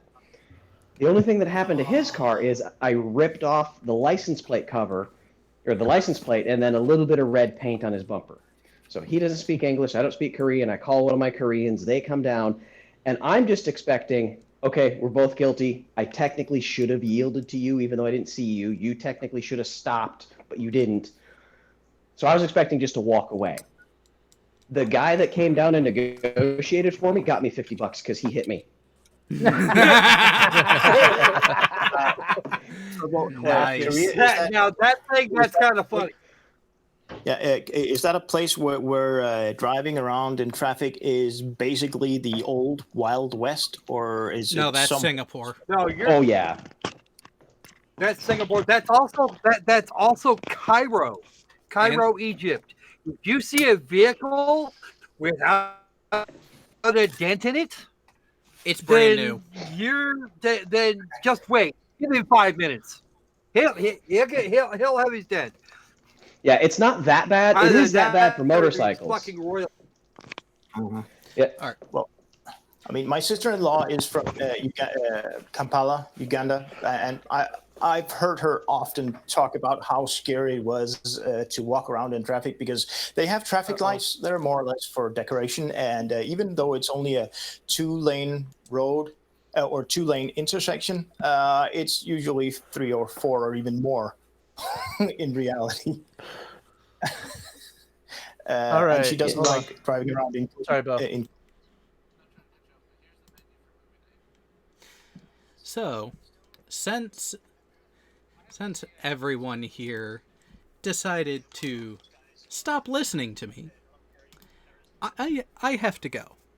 I have shit to do. So, no, I will not be on movie night tonight. I'm going to go take care of this issue at work and then go join my wife in bed and be happy. Only to get up and do it all over again tomorrow. But for those who have subscribed over the past couple weeks to get me over the 1,000 subscriber threshold, thank you. I enjoy that you guys have come over. Hope you enjoy the content going on over here. And with that, I'm calling it a night. There has been other channels linked in the chat, one of which is my motovlog channel, AT2Moto. It has 94 subscribers last I took a look at. If you want, go over, subscribe there. Let's see if we can get that over at least the 500 threshold. Let's start low on that one.